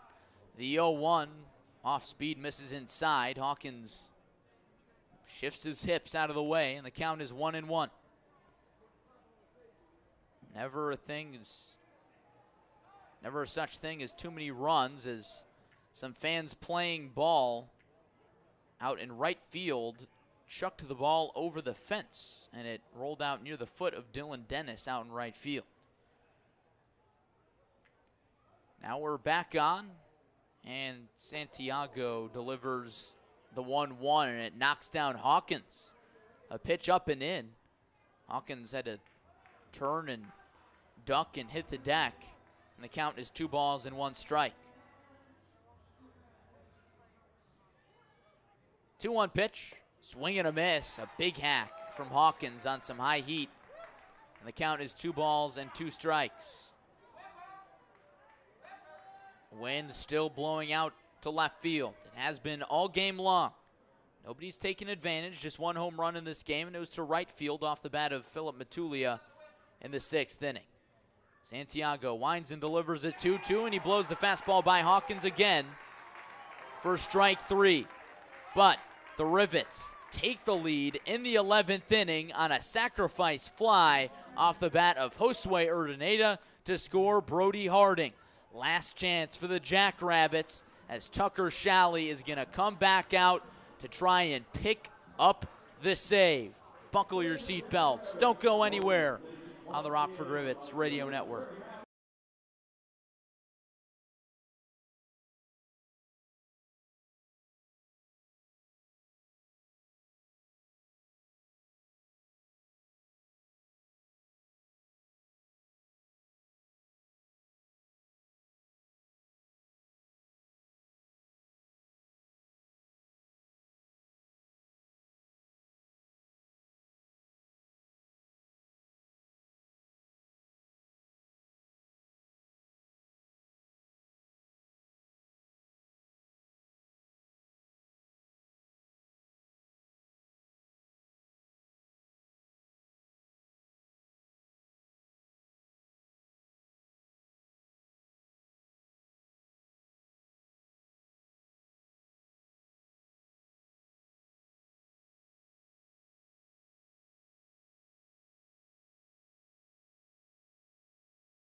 Going to the bottom of the 11th inning in Kokomo. Rivets lead 7-6. Runner on second base for the Jackrabbits.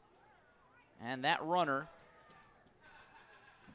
is Camden Vasquez in the first pitch. Grounded by Vasquez to shortstop. Harding gobbles it up and throws to first in time. So the runner is Gavin Grant on second base. My mistake. Vasquez is retired with the first pitch of the 12th.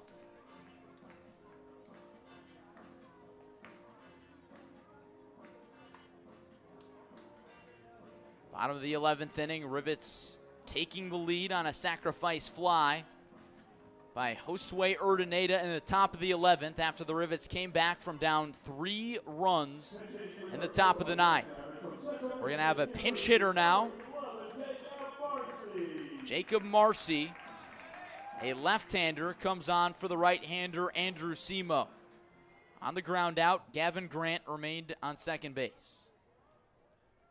Left-handed batter, right-handed pitcher Tucker Shalley somehow tossed a scoreless 10th inning, still on. First pitch to Marcy, swing and a foul back in and out of the glove of Grant McGill, and the count is 0-1.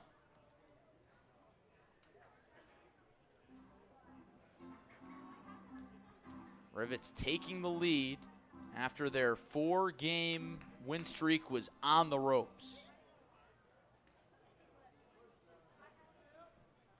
Comeback screws striking again. Now they got to hang on.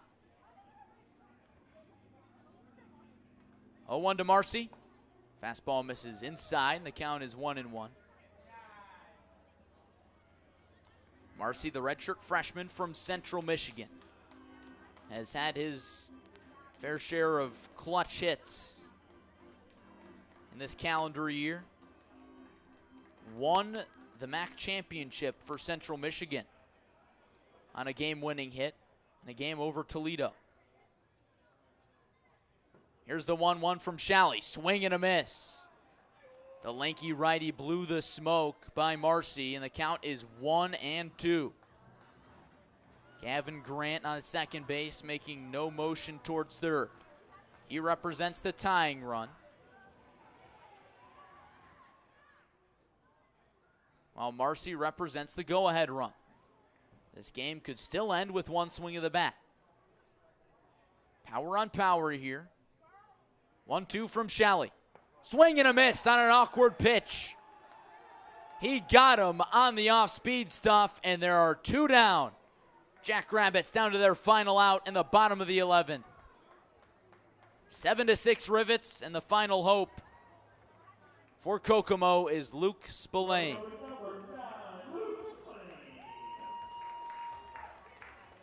Spillane, the redshirt freshman from UC Irvine, has reached all 5 times he stepped to the plate tonight. 2 singles, 2 walks, and a fielder's choice. Tucker Shalley has not allowed an earned run all year. Righty on righty, the first pitch. Fastball, splits the plate, taken for strike 1. Rivets in their first base dugout, everybody on the top step. Same can be said for Kokomo's third base dugout. These 2 teams tied for third place in the Great Lakes East. Shalley sets at the letters. 0-1 to Spillane. Fastball paints the outer black. Called strike 2. Fans not happy with Spillane not swinging, and now he's got no choice. He chokes up on the bat, taps the plate twice. Holds his piece of lumber out at Shalley. Shalley, the long and lanky righty, has his sign. He comes set. The kick and the 0-2. Misses outside, and it's 1-2. Good breaking ball from Shalley with 2 strikes. Couldn't quite get Spillane to chase. Shalley sporting black and gold stirrups with his dark gray road uniform. Gavin Grant still on second. Rivets lead by 1. The count is 1-2 on Luke Spillane. Last chance for Kokomo. Swung on and lifted into shallow right field. Long run for everybody, and Fuentes can't make the play. It's off of his glove. Grant comes in to score from second base. and we're tied back up. Jackrabbits down to their final strike. Spillane sends a towering pop fly down the first base line into right field.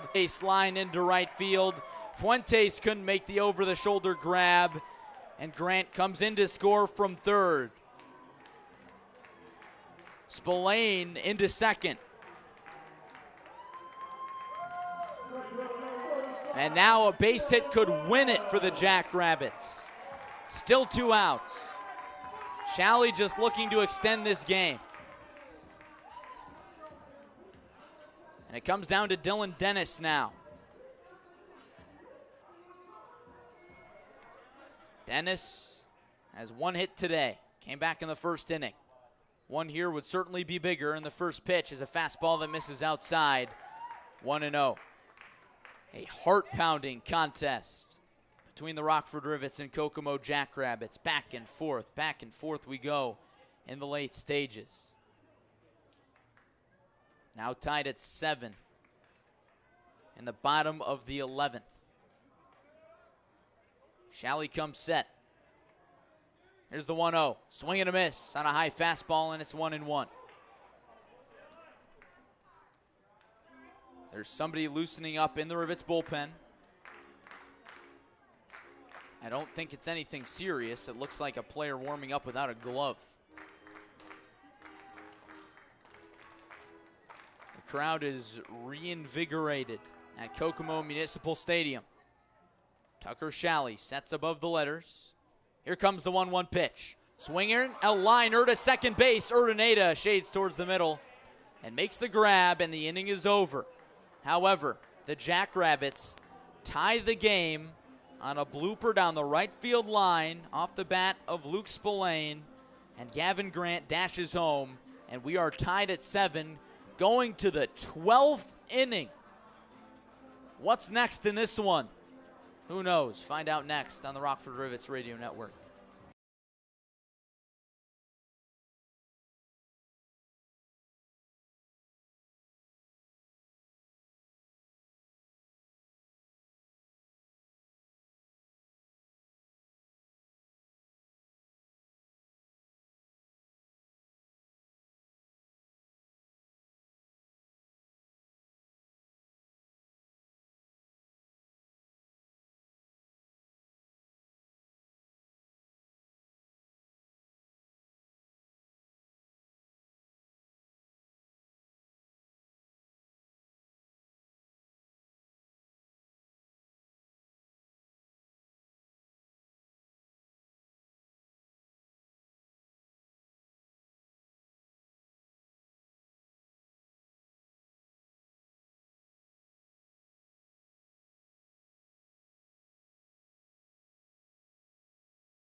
Top of the 12th inning at Kokomo Municipal Stadium.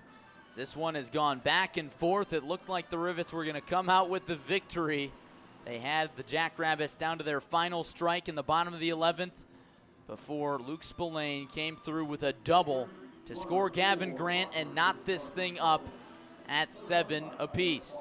Tyler Hawkins made the last out in the top of the 11th. He starts the 12th inning on second base. It'll be Wade Elliott to lead it off. Elliott Cantu, Phil Matulia due up to face Brock Begesha. The right-hander, freshman from Dayton, has an ERA of 12.66 into the game for Chris Santiago. Righty on righty. Begesha looks at Hawkins, and he turns and looks him back. That's something that we've seen from each of the Jackrabbits' bullpen arms tonight in these extra innings, is before delivering the first pitch, each of them turn and look back the runner at second. Corner shaded in. First pitch to Wade Elliott. He squares the bunt and bunts it straight back to the net. It's 0-1. Frankly, I'm a little surprised to see Elliott bunting here. He does have just one base hit today, but he's the Rivets leader in batting average. Has 17 RBIs. Had an RBI single back in the first inning. Begesha comes set, and he fires a pitch in the dirt, knocked down by Ben Lavorsi, who's now in the game as catcher, relieving Andrew Simo of his duties after a long night of work. Rivets riding a 4-game win streak. Needs some more late inning heroics to make it 5. 1-1 from Begesha. Elliott squares to bunt, pulls back, it's ball 2. Hawkins retreats back to second base, and the count is 2-1. Kokomo's bunt defense is the corners crash. The second baseman, Ryan Ellis, covers first base, and the shortstop, Gavin Grant, covers third. So it's an all-in crash. Begesha ready for the 2-1. It's on the way to Elliott. He squares the bunt again. He gets it down right in front of the catcher. Lavorsi out to pick it up. He throws to first in time to beat Wade Elliott by a half step, but it's successful as Tyler Hawkins moves up to third, and now a fly ball to the outfield could give the Rivets the lead once more. Rivets 7, Jackrabbits 7. Top of the 12th inning. Both teams scoring once in the 11th. Rivets scoring 3 in the top of the 9th after entering the inning down 6-3. And now as Cantu steps to the plate, he's going to get intentionally walked. So Cantu intentionally walked. And that brings up Phil Matulia, who might also get intentionally walked.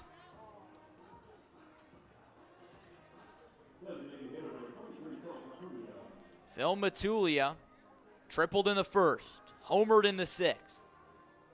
Was cut down at third base in the top of the 10th inning. A costly base running error.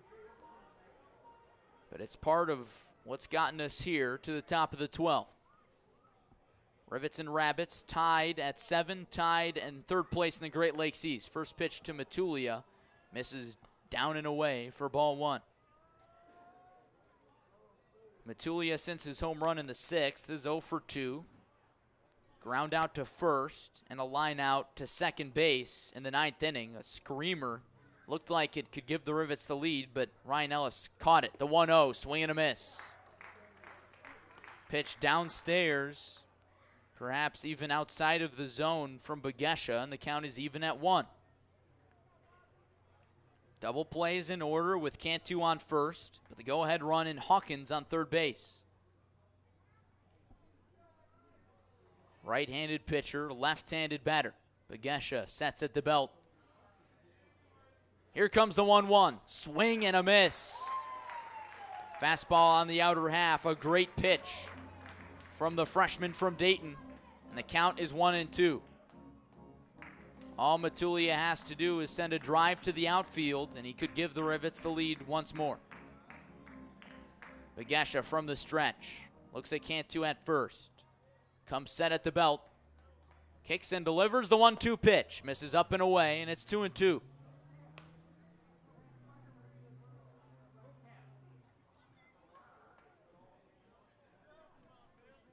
So many tense moments in this one. They always are nowadays with extra innings. 2-2 from Begesha. Swing and a miss. He got Matulia on strikes. Another great pitch, a fastball tailing away from the lefty. And out here in the top of the 12th. Game tied at 7. Tyler Hawkins on third base. Daniel Cantu on first. And here's the former Kokomo Jackrabbit, Brian Fuentes. Fuentes struck out his last time in the 10th. Righty on righty, the first pitch. Fastball runs in, nearly hit him, but it didn't. And it's 1-0. Brian is hitless tonight. 0 for 4 with that aforementioned strikeout, in addition to a walk and a run scored to start that 9th inning rally. Bagesha pauses. Here's the 1-0 pitch. Swung on, driven down the left field line, hooking foul. Fuentes missed extra bases and a Rivets lead by about a foot. 1-1 count now. And the Kokomo faithful exhales. With the extra innings rule that is in effect in most baseball leagues now, with the runner starting on second base, it's exceedingly rare for games to go this long. But we have. Fuentes looking to put the Rivets in the driver's seat. We're tied at 7. Here's the 1-1. Pitch misses outside. Cantu goes to second. He slides in safely. Ellis was not worried about the runner at second, but he was worried about Hawkins on third base. Hawkins did not bolt on the throw from the catcher, Ben Lavorsi.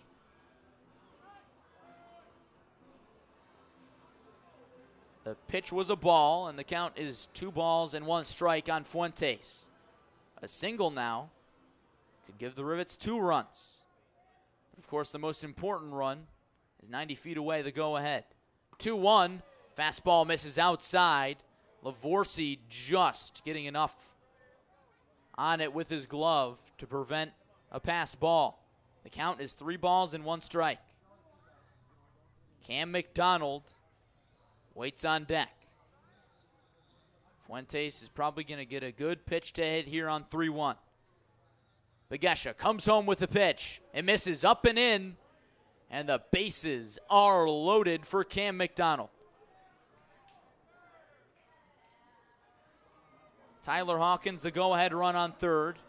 Daniel Cantu on second base. Fuentes on first. And now Hayden Carter is going to come out of the Jackrabbits dugout for a mound visit with his infield. Jackrabbits 7, Rivets 7. Rivets were down 6-3 going into the 9th. They pushed across 3 runs to score. Left the tying run on third base. So we moved to extras after Elijah Sanchez pitched a scoreless 9th. Neither team scored in the 10th after some clutch defense by the Rivets. A play at the plate to end the bottom of the 10th on a sacrifice, or what could have been a sacrifice fly to right field. Daniel Cantu getting the out. Both teams scoring in the 11th. Rivets with a Josue Urneta sac fly in the top half, and then Kokomo down to its final strike. Gets a double from Jacob Marcy, Luke Spillane to tie it up. Here's Cam McDonald, and the first pitch is in there for a called strike 1. 0-1. Now with 2 outs, Rivets don't have the luxury of the sacrifice fly or anything of that nature. McDonald just needs a hit. He's got 1 hit today. It came in the 9th. Can he come through in clutch time again? A 1 from Bagesha. Slow breaking ball called strike 2. The freshman from Dayton well in the driver's seat now. McDonald steps in the box, taps the plate, leans back in his 6'5" frame. 0-2 from Bagesha. Swing and a miss on a breaking ball in the dirt. And Bagesha gets out of a bases-loaded jam. And we go to the bottom of the 12th, still tied at 7. JT Scarra is going to have to make a choice, and he's going to send Tucker Shalley back out for another inning of work to try and get us to the 13th inning. It'll be Martin Vincelli-Simard, Chris Santiago, and Josh Buckley due up after we come back. Rivets 7, Jackrabbits 7. going to the bottom half of the 12th on the Rockford Rivets Radio Network.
Bottom of the 12th inning in Kokomo. Battle between Great Lakes East rivals Rivets and Jackrabbits, tied at 7.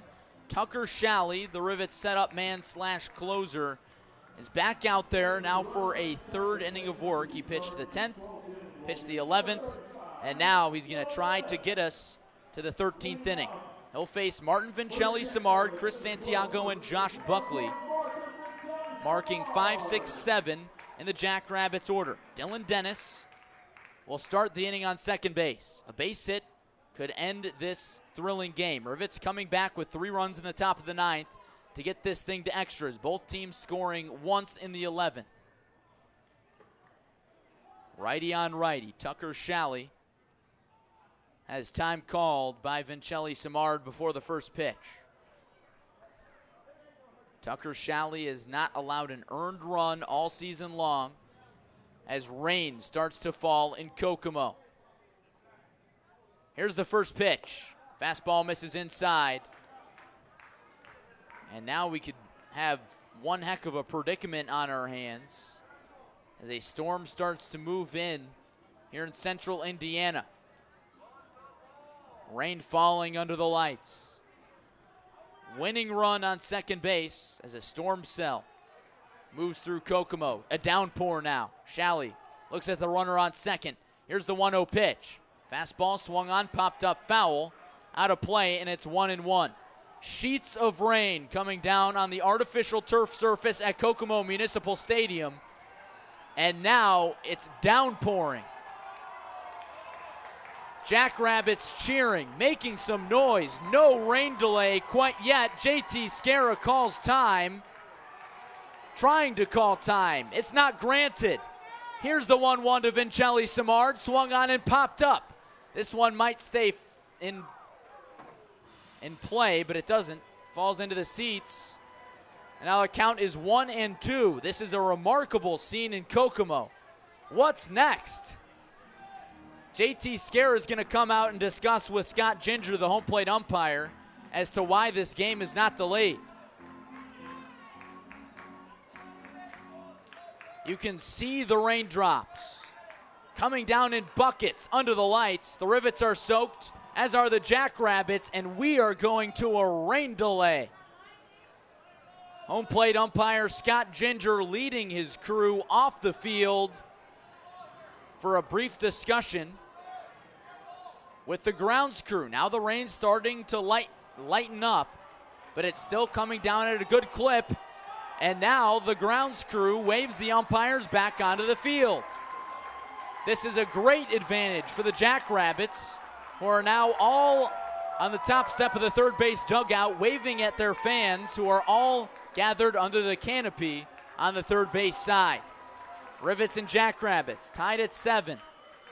Bottom of the 12th inning. Rivets scoreless in the top half. Tucker Shalley looking to get us to the 13th.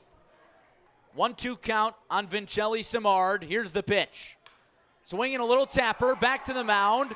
Harding needs to hurry, throw to first. Not in time.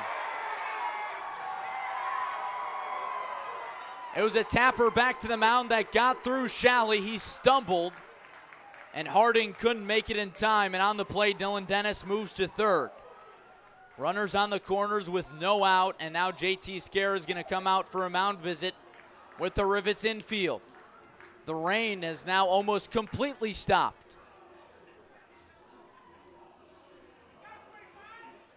In my 21 years of life, this may be in the top 5 craziest baseball games I've ever watched. And the Jackrabbits are looking to put an end to it before we go to the 13th inning. Rivets and Rabbits, both with 13-13 records. 10 games remaining in the first half. A big matchup between these squads. Rivets looking to preserve their win streak and get it to 5 games. And we'll have a pinch hitter. It's Chase Mydroth. After Vincelli Samard singles, he's on first base. And Mydroth steps in, pinch hitting for Chris Santiago.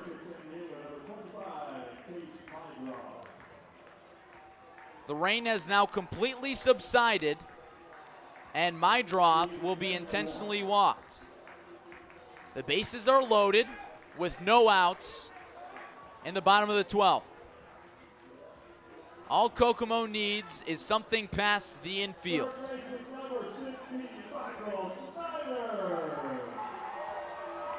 So now it comes down to Michael Snyder. Snyder getting his first plate appearance. And what a time it is for it. Snyder coming in at third base in the DH spot as manager Hayden Carter moved his pitcher, Chris Santiago, to the mound.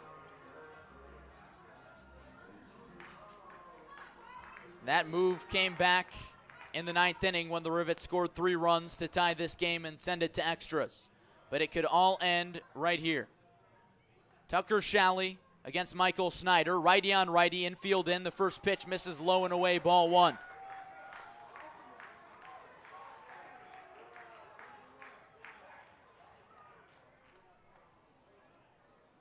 Snyder, the redshirt freshman from Washington, native of Woodland Hills, California, has a hit in 3 of his last 4 games. But none would be bigger than this. Tucker Shalley asks Grant McGill to run through the signs again. Long pause and time is called. Dylan Dennis is the automatic runner. He's now standing on third base. The only run that matters, but the bases are loaded. Force anywhere for Rockford. Tucker Shalley in need of a slow ground ball or a strikeout. He comes set. And the 1-0 to Snyder. Pitch misses low and away. Ball 2. This crowd is thinned out as the night has gone on, but it remains mighty. The Jackrabbits were down to their final strike in the bottom of the 11th. But Luke Spillane came through with an RBI double to send this game to the 12th. Tucker Shalley needs a borderline miracle. Nothing short of masterful work to get us to the 13th. Bases loaded, no outs. Here's the 2-0 to Snyder. It hit him, and the ball game is over. The Jackrabbits rush the field in their pink camouflage uniforms, chasing around Snyder, and he's going to get mobbed by his teammates and an ice water bath as the Jackrabbits win it 8-7 in 12 innings. The Rivets catching a stroke of bad luck as they get a rain downpour in the bottom of the 12th inning, and Tucker Shalley hits Michael Snyder on a wet field to end the ball game. A valiant effort by the Rivets to come back again to tie the game with 3 runs in the top of the 9th, but they could not get the go-ahead run home. We went to extras, both teams scoring once in the 11th, and ultimately the Jackrabbits come through. We'll be back with the totals after this. Jackrabbits win it 8-7. You're listening to the Rockford Rivets Radio Network.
Welcome back to Kokomo Municipal Stadium, where the Rockford Rivets have fallen in an absolute thriller, one of the best games you'll ever see in the Northwoods League, by a final of 8-7 in 12 innings. The Rivets' comeback attempt falls short. Ultimately, let's take a look at the final line totals. First for the victorious Kokomo Jackrabbits. 8 runs on 9 hits, 1 error, and 10 left on base. For Rockford, 7 runs on 11 hits, 1 error, and 5 left. The pitchers of record, Brock Begesha picks up the win after he got out of the top of the 12th inning in a bases-loaded jam without allowing a run. Tucker Shalley gets stuck with the loss after he hits Michael Snyder with the bases loaded. The game tied at 7 in the bottom of the 12th to end the matchup. It sent Dylan Dennis home to score the winning run. The records in this one, the Rivets with the loss fall to 13-14. Kokomo, on the other hand, improves to 14-13. These two teams are going to run it back tomorrow for a Sunday matinee at 2 p.m. Eastern Time, 1 p.m. Central. Brief recap for you in case you missed it. I highly recommend going back and listening to it or watching it or whatever your medium of choice is, because it was a thriller. Rockford struck first with 2 runs in the first. Kokomo scored once in the second on a bases-loaded walk. Then the Jackrabbits scored 5 times in the bottom of the 5th to take a 6-2 lead. Phil Matulia hit a solo home run in the 6th inning to cut the lead down to 3, and then the Rivets scored 3 runs in the 9th inning to tie the game at 6 and send it to extras. Great pitching by Chris Santiago to keep the game tied. Phil Matulia gave a ball a ride on a line drive with the go-ahead run on third base in that 9th inning, but it was a sliding play by Ryan Ellis that kept it tied. Elijah Sanchez pitched a scoreless 9th to get it to extras. Neither team scoring in the 10th. Rivets striking in the 11th on a sacrifice fly by Josue Urdaneta to give the Rivets the lead. And in the bottom of the 11th, the Rivets had Luke Spillane and the Jackrabbits down to their final strike, but then Spillane blooped one down the right field line into the Bermuda Triangle, per se. Fuentes, Urdaneta, and Cantu, the first baseman, second baseman, and right fielder, converged. Fuentes had it bounce off of his glove, and the game extended. Gavin Grant came in to score, and we went to the 12th inning. Rockford stranded the bases loaded in the top half, and then Tucker Shalley hit Michael Snyder with the bases loaded in the bottom of the 12th to end it. And as I mentioned a few moments ago, tonight's game was so great, might as well tune in for tomorrow's, as we will run it back, Rivets and Jackrabbits, getting set to go at 2 p.m. in the Eastern time zone. So that about wraps it up. A thrilling but crushing defeat for the Rockford Rivets at Kokomo Municipal Stadium. This is Larry Larson saying thank you for listening and so long from Kokomo. Again, the final, Rivets fall in 12 innings, 8-7. So long, everybody.